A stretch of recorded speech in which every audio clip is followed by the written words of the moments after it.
we're talking like $5 to $6 to $700 million.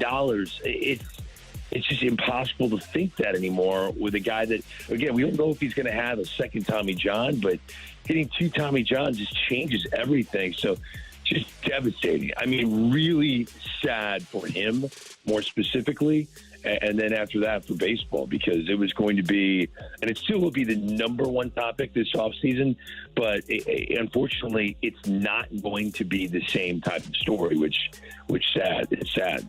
That was Greg Amsinger on the morning show today, alongside Tanner Hendrickson and Grant Francis. I'm Brandon Kiley. Some disappointing news yesterday for the game of baseball for anybody that enjoys sports, frankly. Shohei Ohtani, torn UCL. He's not going to pitch the remainder of the season. It remains to be seen whether or not he's going to play the remainder of this season. And T-Bone, this has an impact on the Cardinals. Not because I thought they were going to go out there and sign Shohei Ohtani.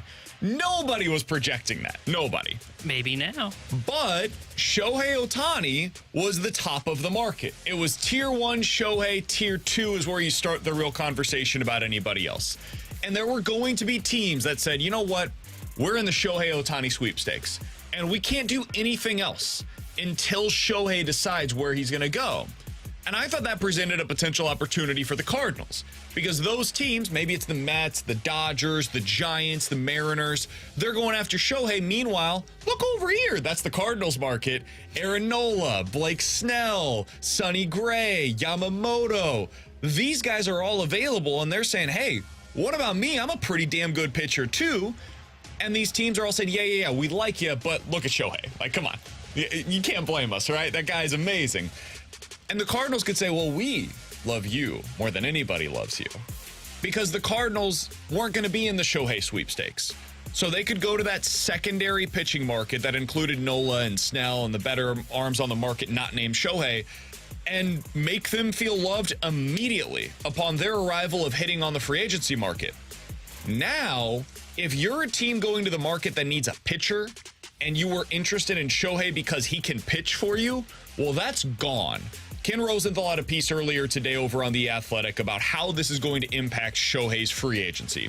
And he basically said, hey, is it going to impact it? Yeah, he's probably going to have to get creative with the next contract. Maybe there's opt-outs that are involved. Maybe there's performance incentives that are involved. But he's still going to be worth $500 million. But he also added, whoever signs him is signing him for his bat exclusively. You take anything that you get from Shohei Ohtani as a pitcher as a bonus. That is added value to whatever he gives you as a hitter. So when you go to the market this offseason and you see these other teams that are maybe looking at Shohei, they're also going to be simultaneously looking at the starting pitching market. T-Bone, I think this could impact the Cardinals, and it's not a positive for anybody involved. Yeah, I'm with you 100%, because when we've done the look at the starting pitching market on our show for the last month or so, we've been using the list Jim Bowden came out with, and it was, hey, here's the first tier, that's Shohei Ohtani. Here's the second tier. This is where the Cardinals began the shopping list. And it was Snell, Nola, and Urias. Those were, I think, the 3 in that second, quote-unquote, second tier. Well, that first tier's now disappeared. The first tier is now what the second tier previously was. And to your point, yeah, now all these teams are going to go shopping into that bin, probably, that need pitching. The Dodgers are now going to be interested in a Blake Snell. The Mets are going to be interested. Maybe they just re-sign Urias, right? Yeah, maybe they do go after Julio Urias and try and just lock him up. So the offseason, and look, it was going to be a complicated one for the Cardinals. It just got more complicated because of the Shohei Ohtani injury, and it is not a good thing for St. Louis, because we know they don't like the bidding wars. And I thought, sure, there was going to be a bidding war for these guys, but I thought maybe they could try and jump the market before the big market teams really get involved. And I still don't know how involved the Mets will be at the top tier, but the Dodgers were definitely going to be there. Yeah, I would never rule out San Diego from trying to lock up anybody, including Blake Snell, who they've got in the rotation now. Everything just got more complicated because now everybody's going to start to circle around that second tier and not be waiting around in either. And that's the most important part of this now.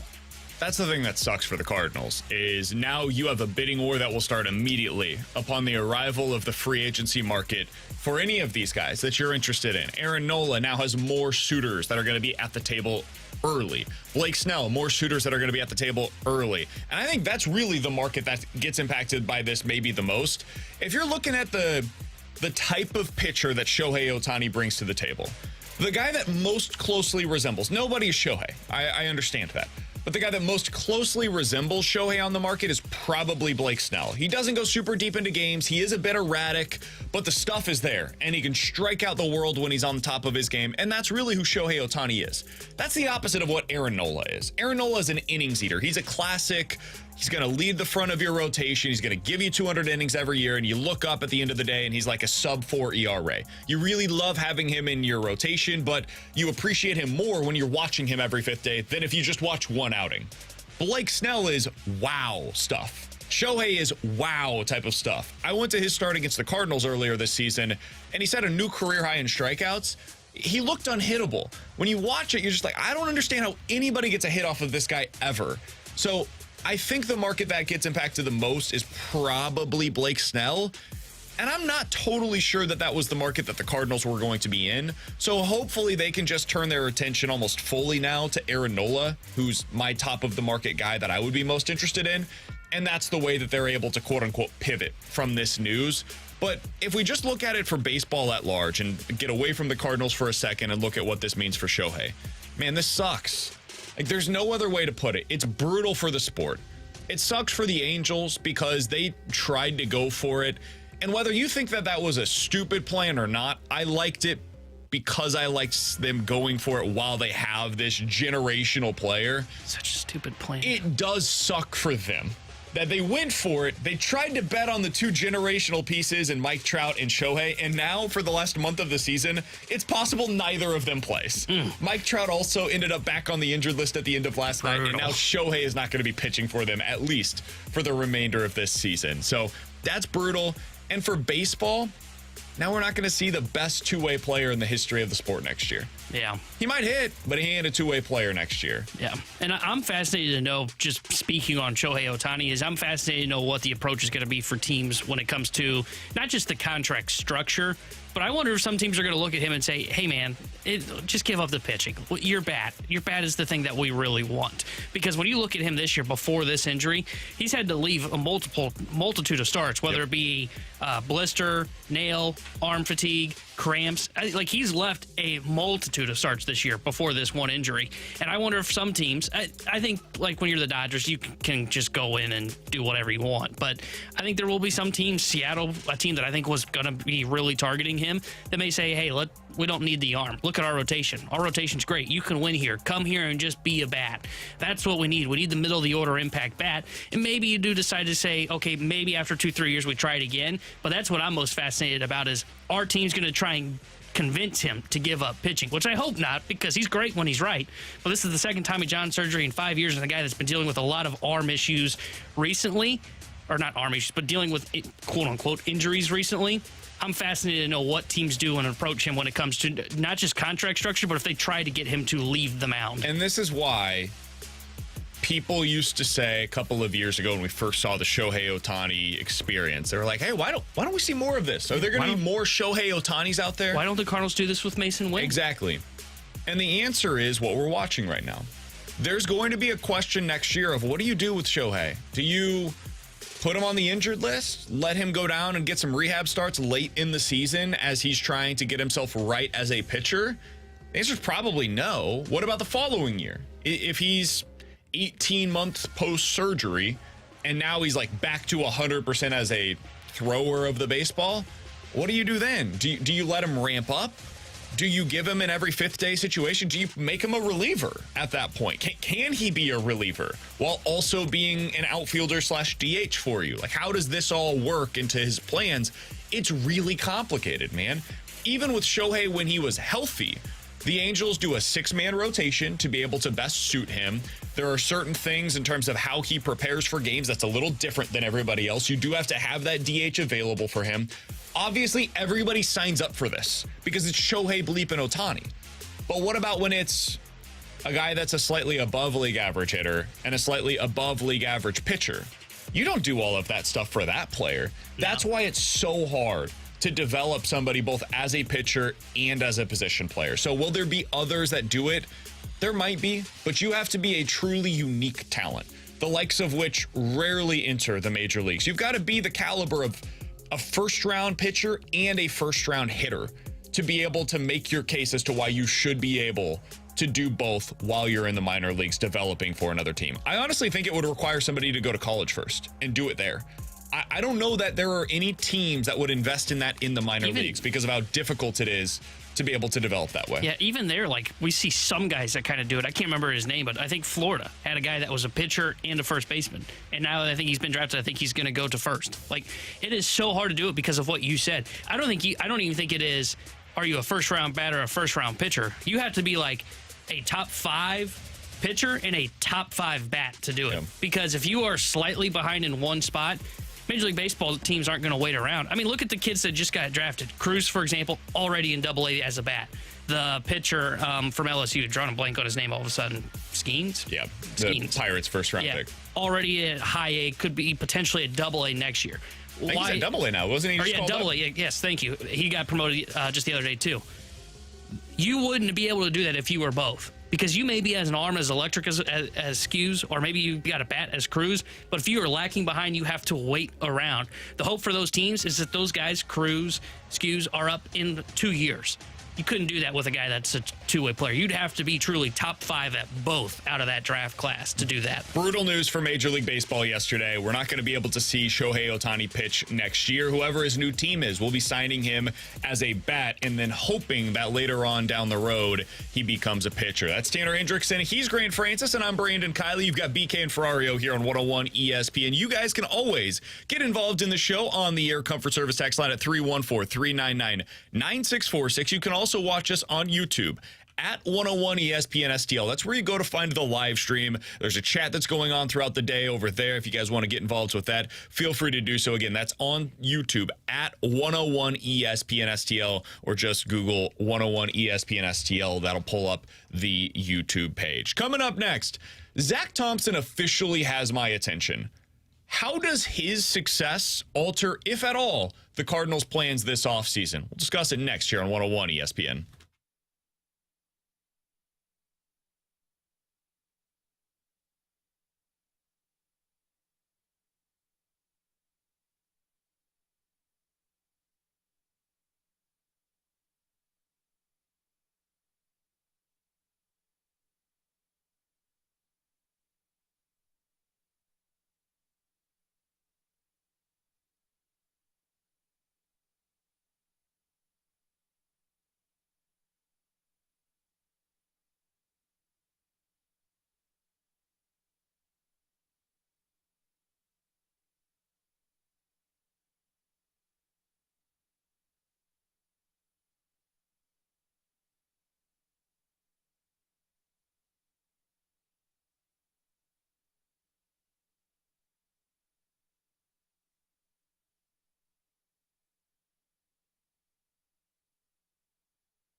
struck him out right down Clark Street.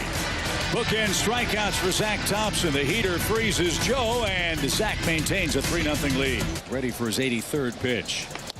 And he got Reynolds to chase it, and Thompson has strikeout number 5. Back to the mound, and Zack spears it, and he'll throw the wet baseball to first, and that will retire the side. Thompson showing some moxie in this game.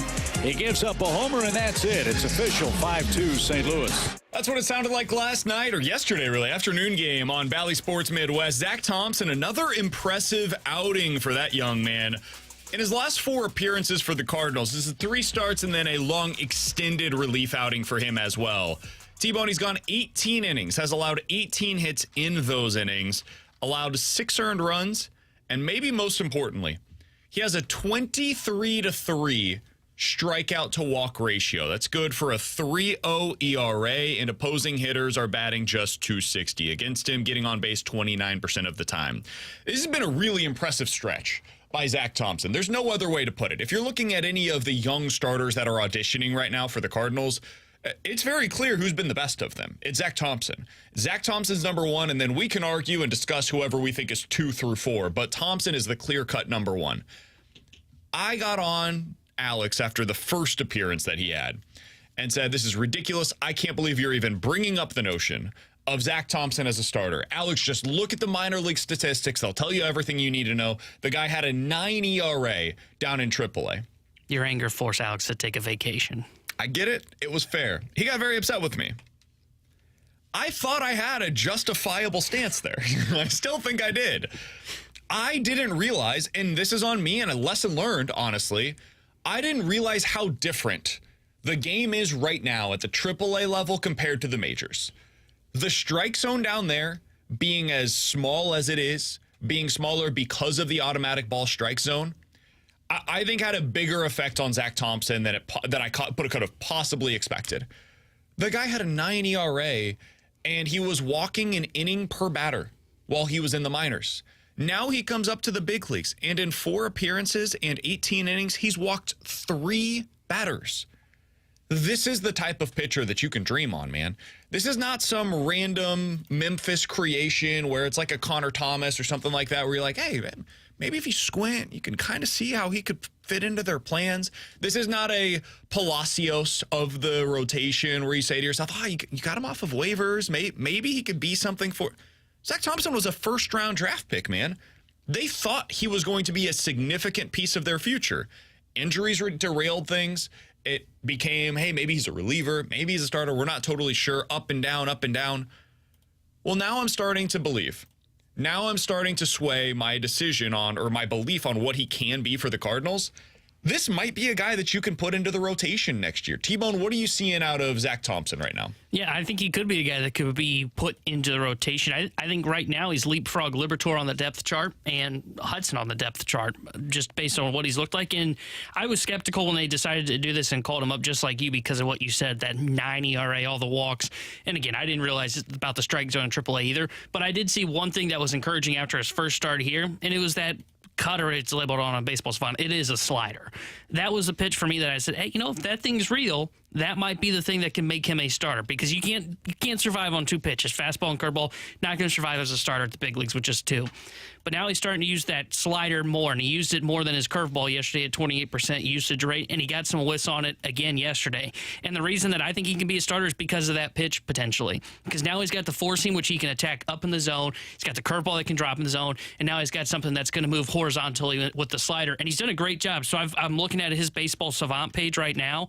Most of where the sliders are is they're out of the strike zone, and they're in on the lower quadrant against righties. That's exactly where you want to put that pitch. That's in on the hands, that's close enough to being a strike that you're going to get guys to chase after it, or you're going to get a couple of calls with it. So I think that pitch by itself is what's leading to his effectiveness and why I think he can be a guy that can be considered as, okay, he's our number 6 starter potentially going into next year. Maybe he's our swing guy that we put in the bullpen that's stretched out that if we need him to, can go into the rotation and start for us.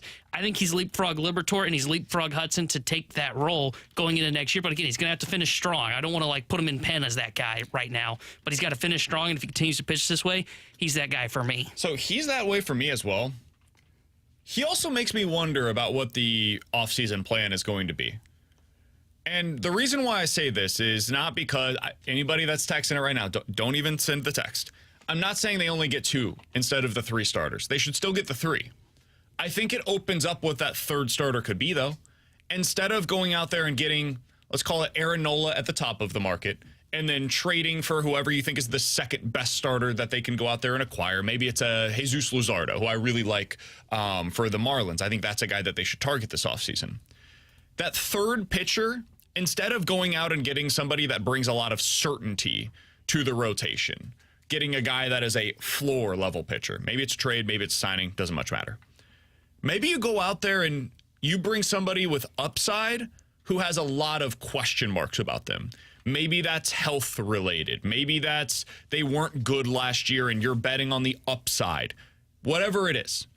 A guy like a Germán Marquez, who has a club options for $16 million this offseason. He barely pitched this year. I would guess that the Colorado Rockies are not going to be picking that up. That would be my assumption. He's been pretty good in his career in Colorado. What could he be outside of Colorado? Could he be for you what John Gray has been for the Texas Rangers? It's worth a consideration. What about Andrew Heaney? Speaking of the Texas Rangers, he's very rarely healthy. He has been for the most part this year. Is he a guy that's going to take another 1-year contract? Is he going to be able to break the bank? I don't think so. I don't think anybody's going to bet on his ability. Maybe you could get him at 2 years and like $30 million. Do you bet on that? What about a guy like Kenta Maeda, who's never healthy, but when he is, pretty good. Got some decent strikeout numbers in his career. The 2, though, that immediately come to mind for me that fit into this criteria, T-Bone. Tyler Mahle, who was recovering from a serious injury. I think he had Tommy John in like May. He's probably not going to pitch again until middle of next year. And he has stole your heart. You were big on him last year. I was, because he's been a really good pitcher for the last 3 full seasons in Major League Baseball. Since the start of the 2020 season, he has about 20% above league average. He has a fielding independent pitching of 3.8. That's really good, man. That could be a number 3 starter for you. Another guy that comes to mind with this is Frankie Montas. He's been missing the entirety of this season with an elbow shoulder issue. He's probably going to be back next year. I can't promise you he's going to be good. I can't promise you he's going to be healthy. But if you could sign him to a 1-year deal worth $5 million with incentives, could you do that now where you've got the upside of a potential number 3 starter in Frankie Montas because you have Zack Thompson? Does he open that up for you? Because hey, worst case scenario, we think Thompson could be a number 5 starter for us. Best case scenario, Montas or Mahle are healthy. Those guys are immediately into our rotation. Now we signed a guy for way cheaper than we should have been able to because he was coming off of a serious injury. And we've got the upside baked in on Mahle or Montas. And now we've got a competition between Matz and Thompson for that number 5 starter in our rotation. How would you feel about that type of a plan, T-Bone? Yeah, I don't mind it. I don't know if I like the one on Mahle because he's not a guy that you even can consider as being healthy for opening day. He's probably a guy that comes in like June, July is probably when he would be back. But I don't mind one if it is, hey, Frankie Montas is the guy I'm going to use as an example here. Montas comes back. He's healthy in the offseason. He's been throwing. Sign him to a deal. And if it doesn't work out and he gets hurt in spring training, then I don't mind because at least you brought him in. I want the guy to be healthy coming into spring training at least to where you can at least see what he looks like and bank on that rather than saying, okay, we've got to get by until June or July whenever this guy gets back because he's recovering from something. I don't want a guy that's recovering from something. So, but I don't mind the idea. Those guys are cheaper, though. Those, like... That is part of why I would go that route, or potentially, I would at least consider it, is because like if you're going out and getting a Paxton or a Heaney, you're probably going to have to give them multiple years, and you're probably going to have to give them $10+ million. Tyler Mahle, Germán Marquez, Frankie Montas, I think there's a real chance you could get any of those guys on a 1-year contract. Yeah, I should clarify. If the guy is like available to like throw in the offseason, like Marquez. Marquez is actually interesting because I was just looking at his numbers away from course. Yeah. I kind of like it. I might have my new number 4. He's a very interesting player. But if he's like healthy in the offseason and is throwing, then yeah, I'm okay to go get him on like a 1-year deal and do what you're talking about where you bring in Thompson. The reason I'm questionable with Mahle is like Mally is still like 3 to 4 months away once the season starts. And that I don't want. I want a guy that at least can come into spring training. He's been throwing in the offseason. He seems to be healthy going into spring training, and you see how it goes. And then he's there in the rotation, hopefully by opening day. And Thompson serves as the, in case of emergency, plug him into the rotation. The reason I would consider it, and I want to see more from Thompson. I'm not there yet. Let's see what the rest of this season looks like. I want to see him every fifth day. He has my attention at a minimum right now. The reason I would consider is because it's possible Zack Thompson's just like a really good pitcher. And you come into opening day of next year, and regardless of what you do around him, he earns his path to this rotation. And if that's how you feel about Thompson at the end of the year, it's a big gap between where we were 6 weeks ago and where we are today on him. But if that's how you feel about it, well, then I don't need to fill that spot in my rotation right away. I can have a guy like a Mally or a Montes, maybe a Herman Marquez, whoever you deem that player to be. And even if you think they're going to have to miss the first 6 weeks of next year, well, I can get by at that point for the first 6 weeks with a rotation that includes, let's call it Nola, Imanaga, the pitcher that they could potentially get from Japan, Michaelis, Matz, and Thompson. That's a 5 that you can totally go out there with for the first 6 weeks of the season.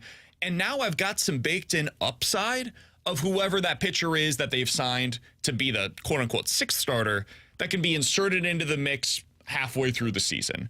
And that provides help for injury. It provides upside for the rotation. And now the first 6 weeks of the season, I see what I've got. This is an open audition for you guys to earn your spot in the rotation long term while this guy is coming back from his injury on his rehab stint potentially. So I could see where that comes in.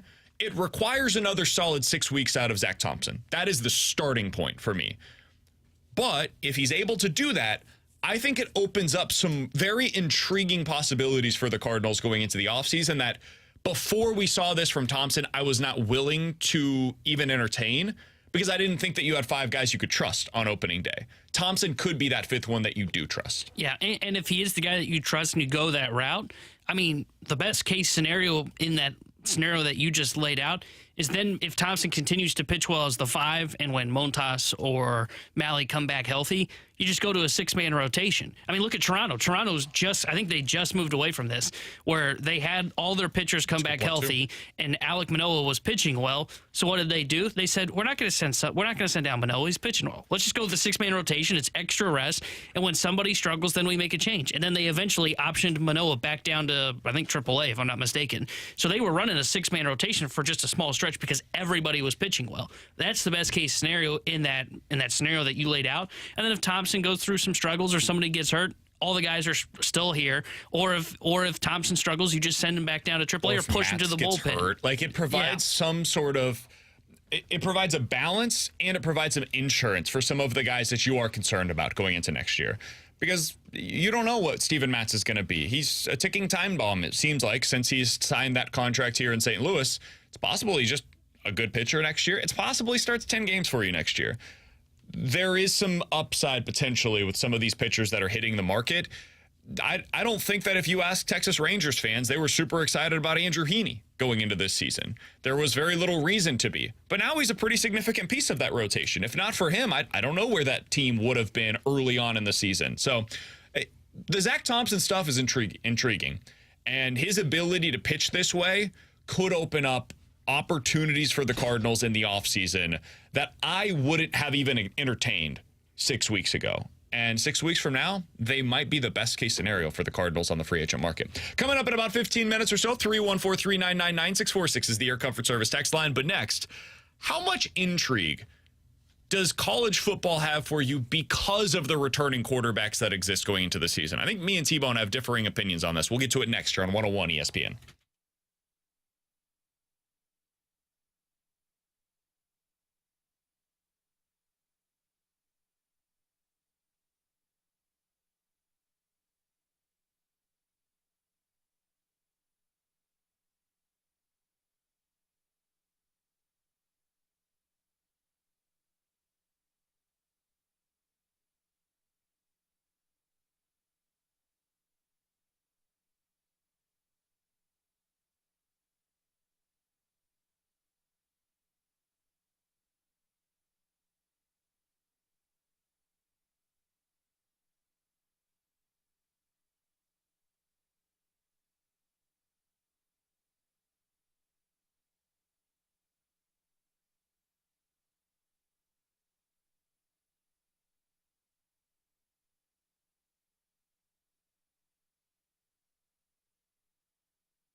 Grant Francis here with a SportsCenter update driven by Johnny Londoff Chevrolet and Johnny Londoff Autoplex. Yesterday, the Cardinals avoided the sweep by the Pirates, beating them 6-4 in the final game of that series. Zack Thompson had another good outing for the Cardinals, went 5 innings, only allowed 6 hits, 2 earned runs, had 5 strikeouts, and only walked 1. Richie Palacios also had a good game. He went 3 for 4, had 2 RBI. Cardinals are off today. They'll be back tomorrow in Philadelphia to start that series against the Phillies, which is a 3-game set. I'm Grant Francis. The SportsCenter update's been driven by Johnny Londoff. Find your roads and shop 24/7 at londoff.com and londoffautoplex.com. Are you kidding me?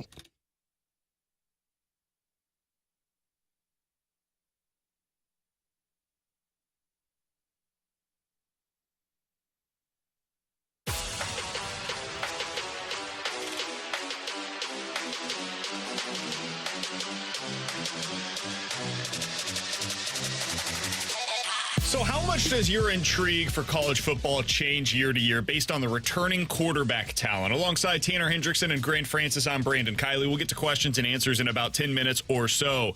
T-Bone, last year, it was hard for me to even feign my excitement about the college football season. It just didn't really exist for me.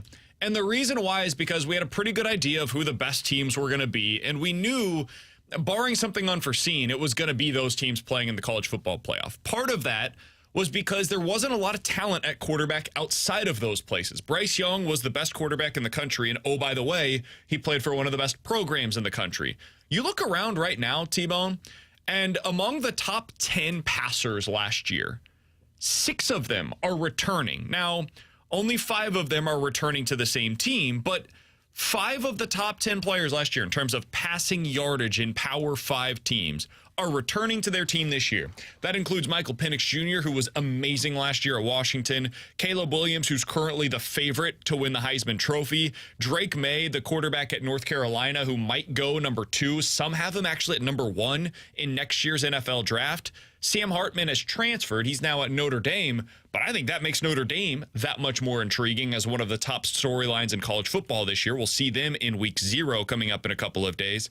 And then Bo Nix, who I had completely written him off as a college football quarterback at Auburn.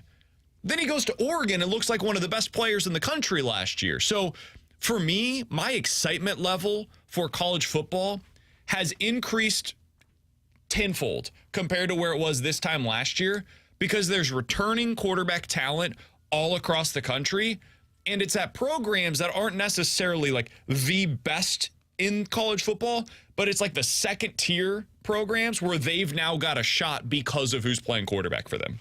Yeah, I don't know why, but I'm kind of like same as I was last year going into the college football season. I'm not as excited as you are with the returning quarterbacks. And I think part of that is still some skepticism on some of the guys that you name, like Bo Nix, for example, because I saw what happened at Auburn and then watched last year at Oregon and was like, okay, was that really him, or was this just a one-off? Kind of the same feeling I had around Spencer Rattler, who had a pretty good year last year at Arkansas, right? Yeah, yep. Arkansas.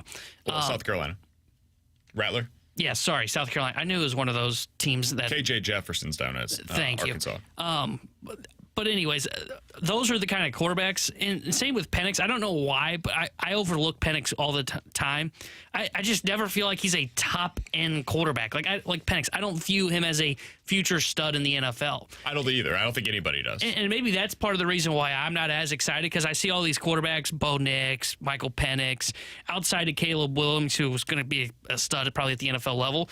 I look at them and go, yeah, okay, they're good in college, but like they're not going to translate to the NFL. See, I don't care about that. Really? I actually prefer it sometimes. I like Chase Daniel. When I watched him at Mizzou, I didn't watch him and say to myself, oh, this guy's going to be a stud in the NFL. Juice Williams. Did you watch Juice and say to yourself, hey, I'm watching the next Tom Brady at the NFL level? The answer is no. But sometimes that's what makes college football great. It's what I enjoy about watching that level is, hey, man, you get different systems. You get different styles. Every Saturday you go into it, and at 11 a.m., you might watch a slugfest between a team that wins with defense and a triple option style offense and a team that's running like this spread offense that completely alters the way that the game is played. Like that, in the NFL, everything kind of is the same. for the most part. Teams will have different variations off of it, but for the most part, you're an 11 personnel, 1 running back, 1 tight end, and you throw the football all over the yard, right? You've got the outside zone, the inside zone, the gap schemes. Like, there's only a few different ways that the sausage is made in the NFL. In college, there is a wide variety between what the styles of these teams. And I think going into this year, man, I look at the names of the quarterbacks.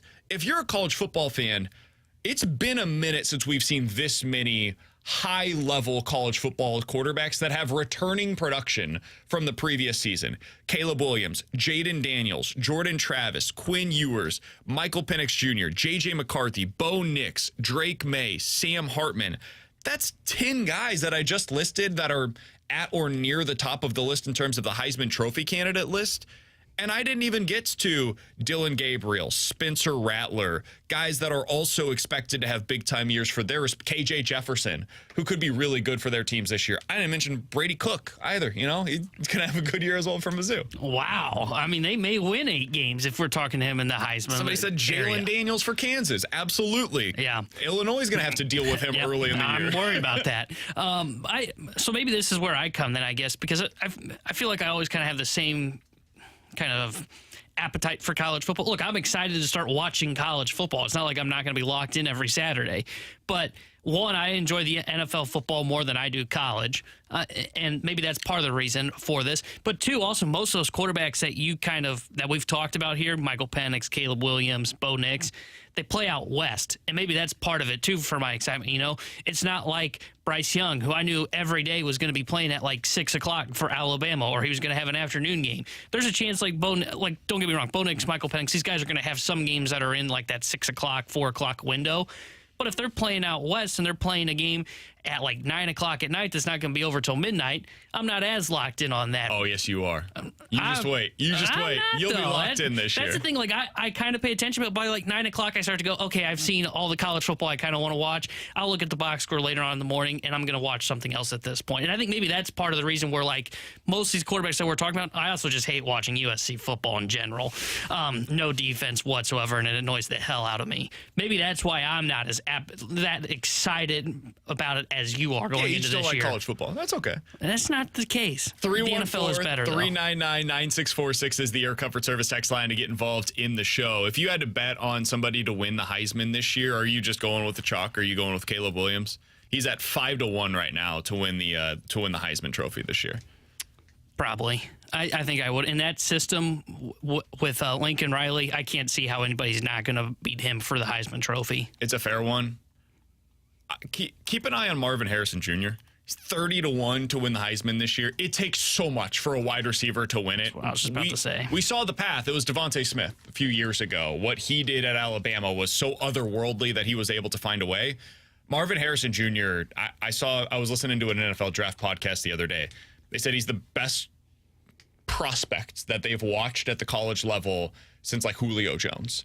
He's that level of prospect right now. So if you were going to get a totally crazy, this is probably not going to win, I'm throwing money away, go over to the FanDuel Sportsbook at 30-1. Marvin Harrison Jr. is an interesting one. If you're looking for something that is a little more likely to hit, hey, man, Sam Hartman's the all-time leader in touchdown passes in the ACC. He's now at Notre Dame, which is a nationally prominent program. He's going to put up a bunch of yardage in that offense. At 18-1, that's somebody that is at least worth throwing a little bit of money at. And I think their schedule's not that difficult this year. It's never difficult, man. Whoa, there's some years, like I'm looking through here right now. I mean, they do have Ohio State. They do have USC. Okay, never mind. They've got Clemson, too. So they've got 3 top 10 programs in the country on their schedule. Both of us just said it's never all that difficult. Yeah. They open with Navy. Maybe that's what I was thinking. I'll be curious to see what happens in that game. The line's interesting. I've got Navy plus the points, but them having Sam Hartman makes me a little bit nervous about that. Take Navy on the money line. Don't do that. 314-399-9646 is the Air Comfort Service text line. Questions and answers is coming up next.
All right, 314-399-9646 is the Air Comfort Service text line for questions and answers. If you guys have any questions, get them in now. We'll get to them here over the next 10 minutes or so. Let's start with this from the 314. Guys, what are your realistic expectations for Justin Fields this season? Some fans, like myself, are considering him to be an MVP candidate. I think that might be a little overzealous. I think that Justin Fields, you should expect him to take a step forward this year. You need to see signs of him improving as a passer. And I think most importantly, you want to see him developing some chemistry with DJ Moore. If you can find those things, you're all right. This is year one of that path. Last year was basically, it sounds weird, but kind of like college football is week 0 this season. Last year was year 0 for Justin Fields in his development. Your offensive line sucked. Your wide receivers were terrible. The coaching system was finally starting to get implemented. This is the first year that you can build upon that. I still think the offensive line is really bad, and there's injuries that are depleting it again. So I'm a little worried about that, but otherwise, you finally have a real weapon for him. I think he's going to start showing some more signs as a passer. That's what you want to see this year. MVP, no, I would not expect that. Yeah, you showed yourself as a Bears fan there, Texter. But I'm with you. Do I think he takes the next step? Yes, but you're right. He's going to have to show more as a passer. And look, he showed he was able to throw for more yards last year. Completion percentage went up. QBR went up. His rating went up. So, like, you saw some tangible signs of improvement. It is time, though, for that next step. And now that you've got some weapons, DJ Moore's in his wide receiver room now, you need to see him take that next step. This is the year that is that make-or-break year for Justin Fields. This is the year that the Bears answer, is he our franchise quarterback, or do we need to go start planning for somebody else? I think he is the franchise guy, and I think he'll show that this year. I think the Bears are a fringe playoff team this year because Justin Fields takes the next step. All right, sticking with the football theme from the 636. Guys, how do you think that the Chris Jones holdout ends? Is there another potential trade of a prominent player that is coming? I do not think they're going to trade him. I think Chris Jones is being ridiculous with all of this stuff. Like, try to get all of the money that you can. Totally agree with that stance. No problem with it whatsoever. You got to know when to fold your hand, though. Buddy, your hand is not a winning one. So there was a new piece of information that came out yesterday on this, T-Bone. If Chris Jones holds out till week 8, which he has the ability to do, first of all, he loses $1 million in salary every single week that he holds out. Second of all, his franchise tag is then docked next season. So his franchise tag is based upon his 2023 salary. It's 120% of whatever his 2023 salary is. All of the games that he misses, that salary gets reduced by $1 million. So instead of having a $30 million franchise tag next year, if he sits out 8 weeks, it's $23 million for him. So if you're looking at this from his perspective, I am currently negotiating on that $30 million number because you as the Chiefs have to pay me that next year if you franchise tag me. If you wait until week 8, now I'm negotiating off of a $23 million franchise tag. So you're costing yourself leverage by the more that you sit out. He's not sitting out this year. I continue to have that stance. The Chiefs aren't trading him because they're trying to win a Super Bowl, and doing so means that they get assets for next year, not this year. Nothing about this makes sense from his perspective. I understand wanting to get your money. You tried, you played your hand, you lost. Now it's time to report to camp and get yourself ready to go for the season. Ball out and earn the contracts next offseason when the Chiefs try to franchise tag you. So, no, I don't think he's going to miss time, and no, I don't think the Chiefs are trading him. Yeah, I don't think he's getting traded. I don't think he's missing time either because what you said. He should not be forfeiting that salary and then lowering his value in terms of what you just said with the franchise tag and what he would be looking at. I think he's going to report to camp either sometime this, I guess we're getting close to the end of the week, but before week 1. Maybe he sits out week 1, but even then that doesn't make sense because of what you just said. I think he's going to be back. I think he's going to be in the lineup for week 1. That's how I see this ending. I can't see him being dealt, and I don't see him sitting out, missing time because of salary. BK, you'll like this. Sorry to cut you off. I was just going to say, coming in today on the TV in the office, they were talking about on ESPN, they were having a segment of if Chris Jones does hold out until week 8, are the Chiefs in danger of missing the playoffs? No. I thought that was a ridiculous segment to have, but it just, sparked in my mind when we were talking about this. Do we think they're going to lose twice to the Denver Broncos? Do we think they're going to lose to Chicago? Do we think they're going to lose to the Vikings, like, come on, guys. They have Patrick Mahomes and Andy Reid. Even if he misses 8 weeks of the season, he's not going to. But if we do want to have that conversation, I just accept the premise. No, they're not going to miss the playoffs. I do think that, like, without Chris Jones, that defense is nowhere near as good as it's been previously. Chris Jones is amazing. The guy is inarguably the second best defensive tackle in the league. Arguably the best at this point, even over Aaron Donald. Not better in their respective careers, but going into this season, if you told me you can have one of these two players, who would you rather have? There's a case to be made for Chris Jones after the season that he had last year compared to Donald, who went through a bunch of injuries. So I get why he's trying to get his money right now, but come on, get out of here with that. That's ridiculous. 314-399-9646 is the Air Comfort Service text line. T-Bone from the 314. What are your thoughts on the Seahawks? Doesn't seem to be a whole lot of hype around them. Do you think they could be a playoff team this year? I love the Seahawks. I think they can win the NFC West. I think they're going to improve defensively. This is the second year under the same scheme, so I think defensively they improve. They do a better job stopping the run, which killed them last year. And if Geno Smith plays like he did last year, he's got a ton of weapons around him. I think they are the best team in the NFC West. I don't think they're a fringe playoff team. I think they are a playoff team because I think they're winning the division this year. I think it all comes down to whether or not Devon Witherspoon is what we think he is. And I think he's good. I think he's awesome. I've loved him at Illinois. I don't think he's played in the preseason. If that guy can be, like, by week 6 up to snuff, that defense could be really good. And they added Bobby Wagner back to the group, and he was awesome for the Rams last year. If they can be a solid defense, like 14th, 15th, something like that, that offense is going to be really good this year. We saw Geno Smith last year was not a fluke. The way he played was real. I mean, he can be Derek Carr, previous, like, Bengals edition of Andy Dalton. He can be a guy that distributes the ball around pretty well. And when you have DK Metcalf, Tyler Lockett, Jackson Smith, and Jigba after the first month or so, that's going to be a really good offense. So I don't think they're the best team in the NFC West. I still reserve that for the San Francisco 49ers. But I think they're the second best team in that division, and I think they absolutely are a playoff team this year. I think they'll get the one of the NFC wildcard teams.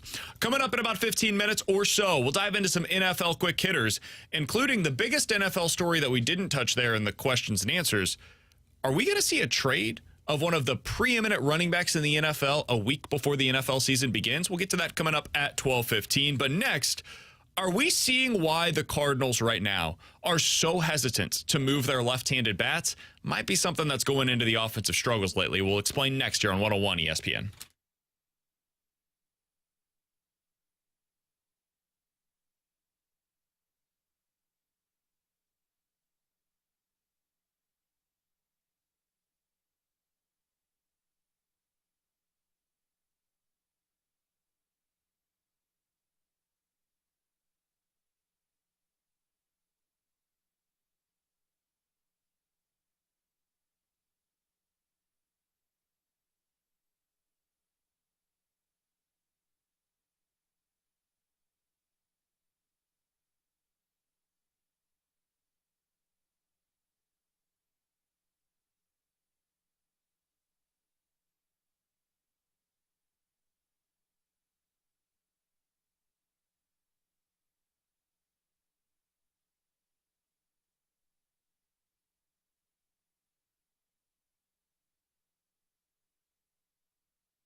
most of my peers agreed. They're like, yeah, I don't know how you guys are in this spot, but we like, and then they listed like 6 of our position players or 8 of our position players. And so I think we learned that we're in a good spot on the position player side. And obviously we need to improve our pitching. Obviously we need to do a better job, with base running and defense and one-run games, and all sorts of things have gone wrong this year that we need to clean up going forward, and I have confidence we will. But I do think we're in a really good spot on the position player side in terms of guys who are here, guys who are coming, guys who we control. It's a good spot. Alongside Tanner Hendrickson and Grant Francis, I'm Brandon Kiley. That was Michael Gershon with us right after the trade deadline, talking about where the Cardinals view themselves in relation to their position players. They would prefer, if possible, to keep all of them. Makes sense. They've got some pretty good position players on this roster. I also think part of why they feel the way they do about their left-handed bats is what we've seen recently from the offense. Derek Gould wrote about this in the St. Louis Post-Dispatch earlier today. He said, with left-handed hitters Lars Nootbaar, Nolan Gorman, and Brendan Donovan all on the injured list, the Cardinals have rearranged their order and still not sparked much in offense. In the 6 games heading into yesterday's series finale, the Cardinals had hit .225 as a team with an OPS below 650. They had scored just 16 runs in those 6 games. Of those 16 runs, 7 came in their win during that week. So in the other 5 games, they had scored a total of 9 runs. T-Bone, it's not hard for us to understand why they love these hitters. Nolan Gorman and Lars Nootbaar have an OPS of above 800 this season. They would be the first pair of left-handed hitters for the Cardinals to have an OPS in one season of greater than 800 since Matt Carpenter and Matt Adams did so in 2013. If you want to go back further than that, the last pair to do so in a season for the Cardinals was Jim Edmonds and Chris Duncan in 2006. This is the kind of left-handed hitters that the Cardinals have been seeking for a decade now. Giving up one of the 3 is a really difficult ask for any team.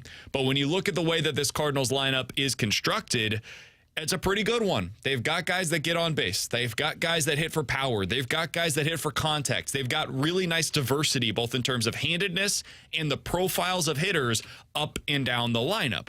So when you look at what their offseason plans are going to be, T-Bone, the to-do list of trying to find that pitching, does this make you squeamish, what we've seen lately, about trading one of those left-handed bats that other teams are going to be asking for? A little bit, but I still am open to doing it. And I think the Cardinals are going to have the right approach in terms of the offseason of, look, we don't want to move any of these guys because, yes, they are great hitters and great players. So that I understand. But I think you can get away with moving 1. 2, I would not do. If you go to, I'm going to use Seattle as my placeholder here. You go to Seattle and you're interested, they say, we are listening to offers on Logan Gilbert, but we want Donovan and Nootbaar. No, I'm leaving the table. Because I don't think you can, this lineup, I think you can pluck one of the lefties out, whether it be Nootbaar, Nootbaar, Donovan. I would probably keep Gorman's name out of that because I think he is different. But I think you can pull out one of Nootbaar or one of Donovan. I don't think you can pull out one of them and Gorman or both of them because you've seen what the lineup is. But I think one of them you can get away with. I don't know if you need 2 on-base lefties, and that's been my biggest stance, and that's what Donovan and Nootbaar are because you're right, this lineup is very diversified in terms of what the skill set is of all the players that are in that lineup. But I think you don't need 2 of the on-base guys, and I understand what the Cardinals doing, that left, right.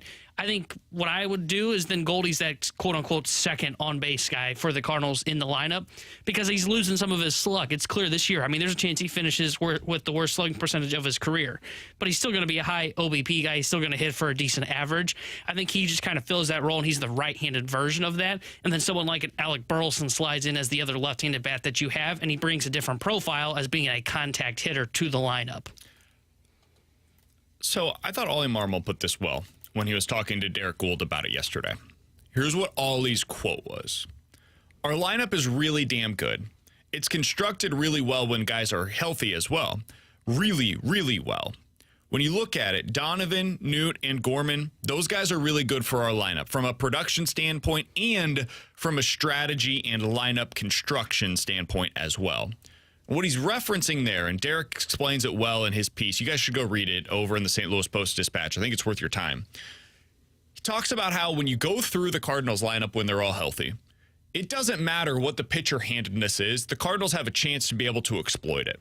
Because when they're healthy, you can't bring in a right-handed pitcher to face the top of that order, because then they have to face Lars Nootbaar and Nolan Gorman at the top in the top three. Yeah, you get them to face Paul Goldschmidt right on right, but you got to go around those other two left-handed bats. And it continues throughout the lineup. Okay, you want to bring them in a little bit later. Maybe let's say Nolan Arenado's batting fourth for you, right? And you've got Wilson Contreras on that day as batting fifth. So let's bring in a right-handed pitcher for Nolan Arenado. Well, he doesn't have significant splits. Same thing is true for Wilson Contreras. Now you're going up against the six-hole hitter that you have to bring him in for.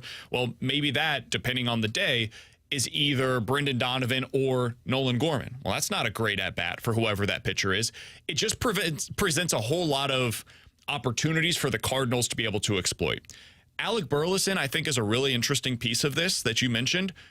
I view Alec Burleson as a pinch hitter, fourth outfielder, potential DH for you. That's what I think his role is going to be long-term for the Cardinals. Now, the Cardinals have to decide this offseason, what is the value of that type of a player? Is it worth it to hold on to that chip, or is it better for us to trade that piece for whatever we can get for him on the open market if we include him in a package or if he's the headliner, however teams view him?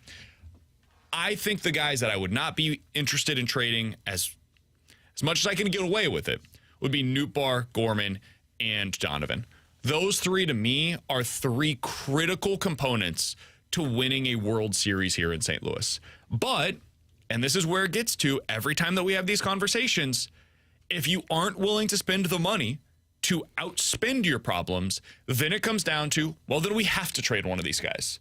That's really the question for the Cardinals this offseason. Are you willing to spend the money to be able to keep these players, or do you have to trade one of these guys in order to go out there and get the pitching that you crave? Because those are your two options. And it's not even a John Mozeliak question. It's a Bill DeWitt question. And I don't know how he's going to view this. Because as I look at the lineup and I put together what it can look like next year, I know Stalter's talked about this ad nauseum and the morning show talks about it. Everybody wants to see them have a stagnant lineup where it is everybody knows where they're playing every day. You know what the best way to do that is for this team? To keep all these lefties. Because Nolan Gorman can be an everyday second baseman for you. He's good enough defensively to get by. Mason Wynn is now your everyday shortstop. Well, now you've got your infield set. Goldie at first, Arenado at third, Gorman at second, Wynn at short. You've got the catcher situation, which maybe is a little in flux, but Contreras plus either Herrera or Kisner are going to be that. One of the others is probably going to be the DH. And now your outfield kind of fills in as well because you've got Nootbaar out there, you've got Donovan out there, and you've got Walker out there. Boom, your lineup is set, dude.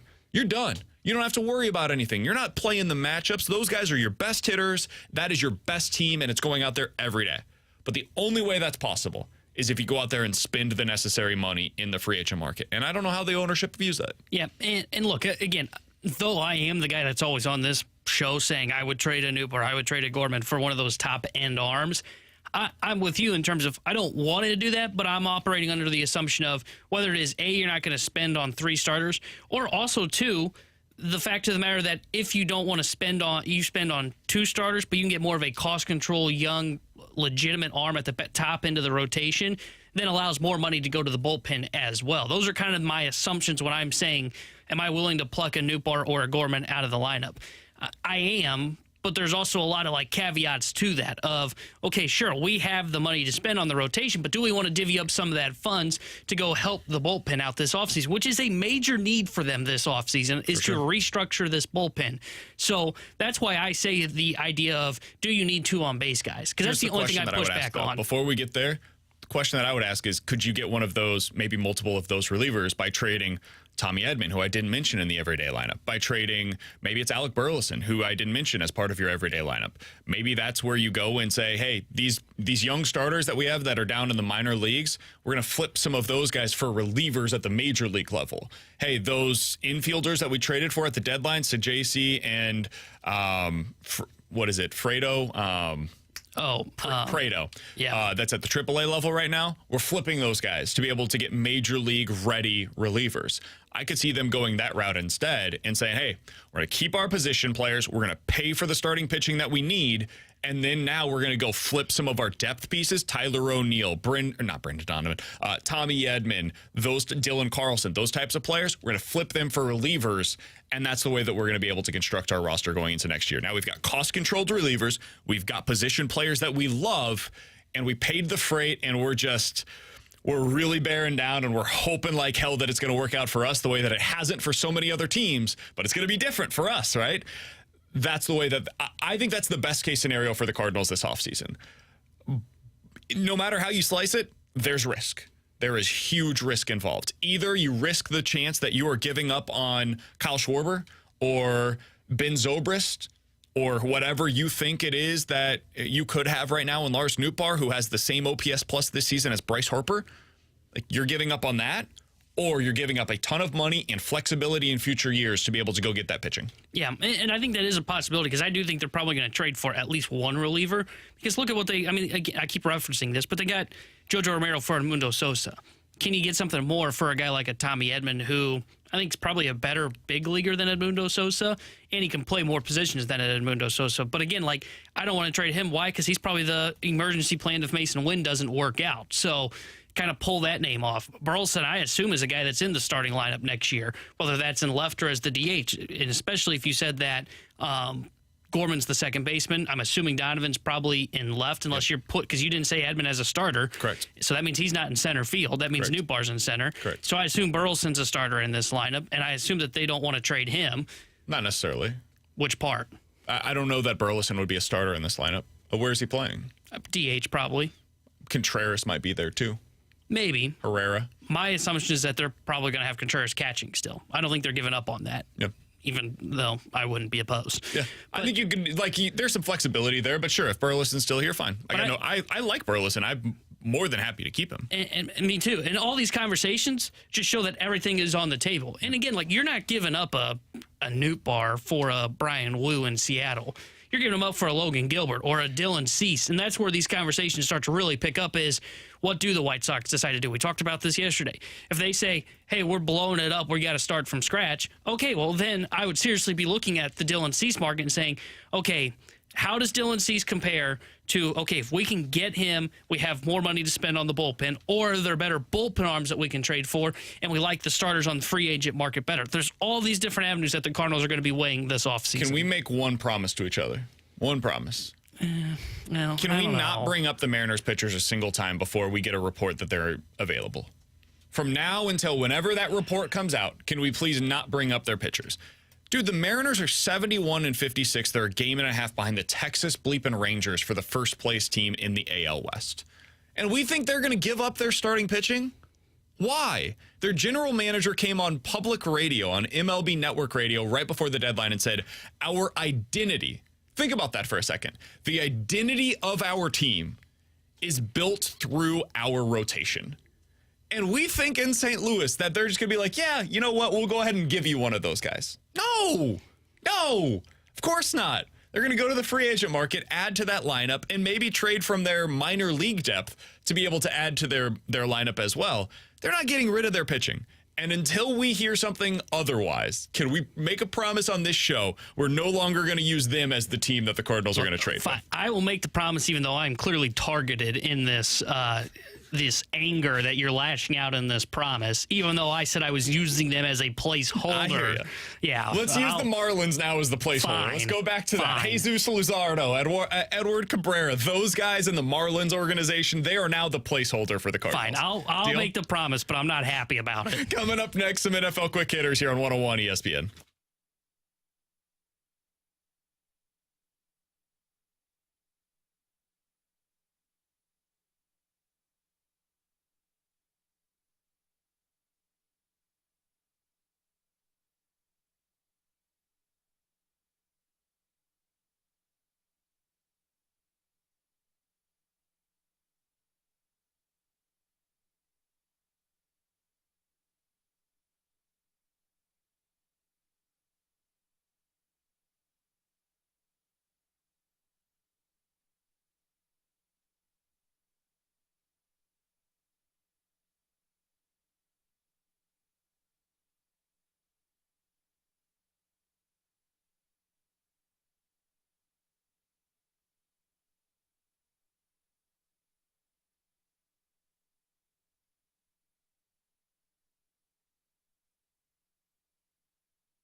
Alongside Tanner Hendrickson and Grant Francis, I'm Brandon Kiley. Let's dive into some NFL quick hitters here on BK and Ferrario. Alex is out this week. He'll be back in on Monday.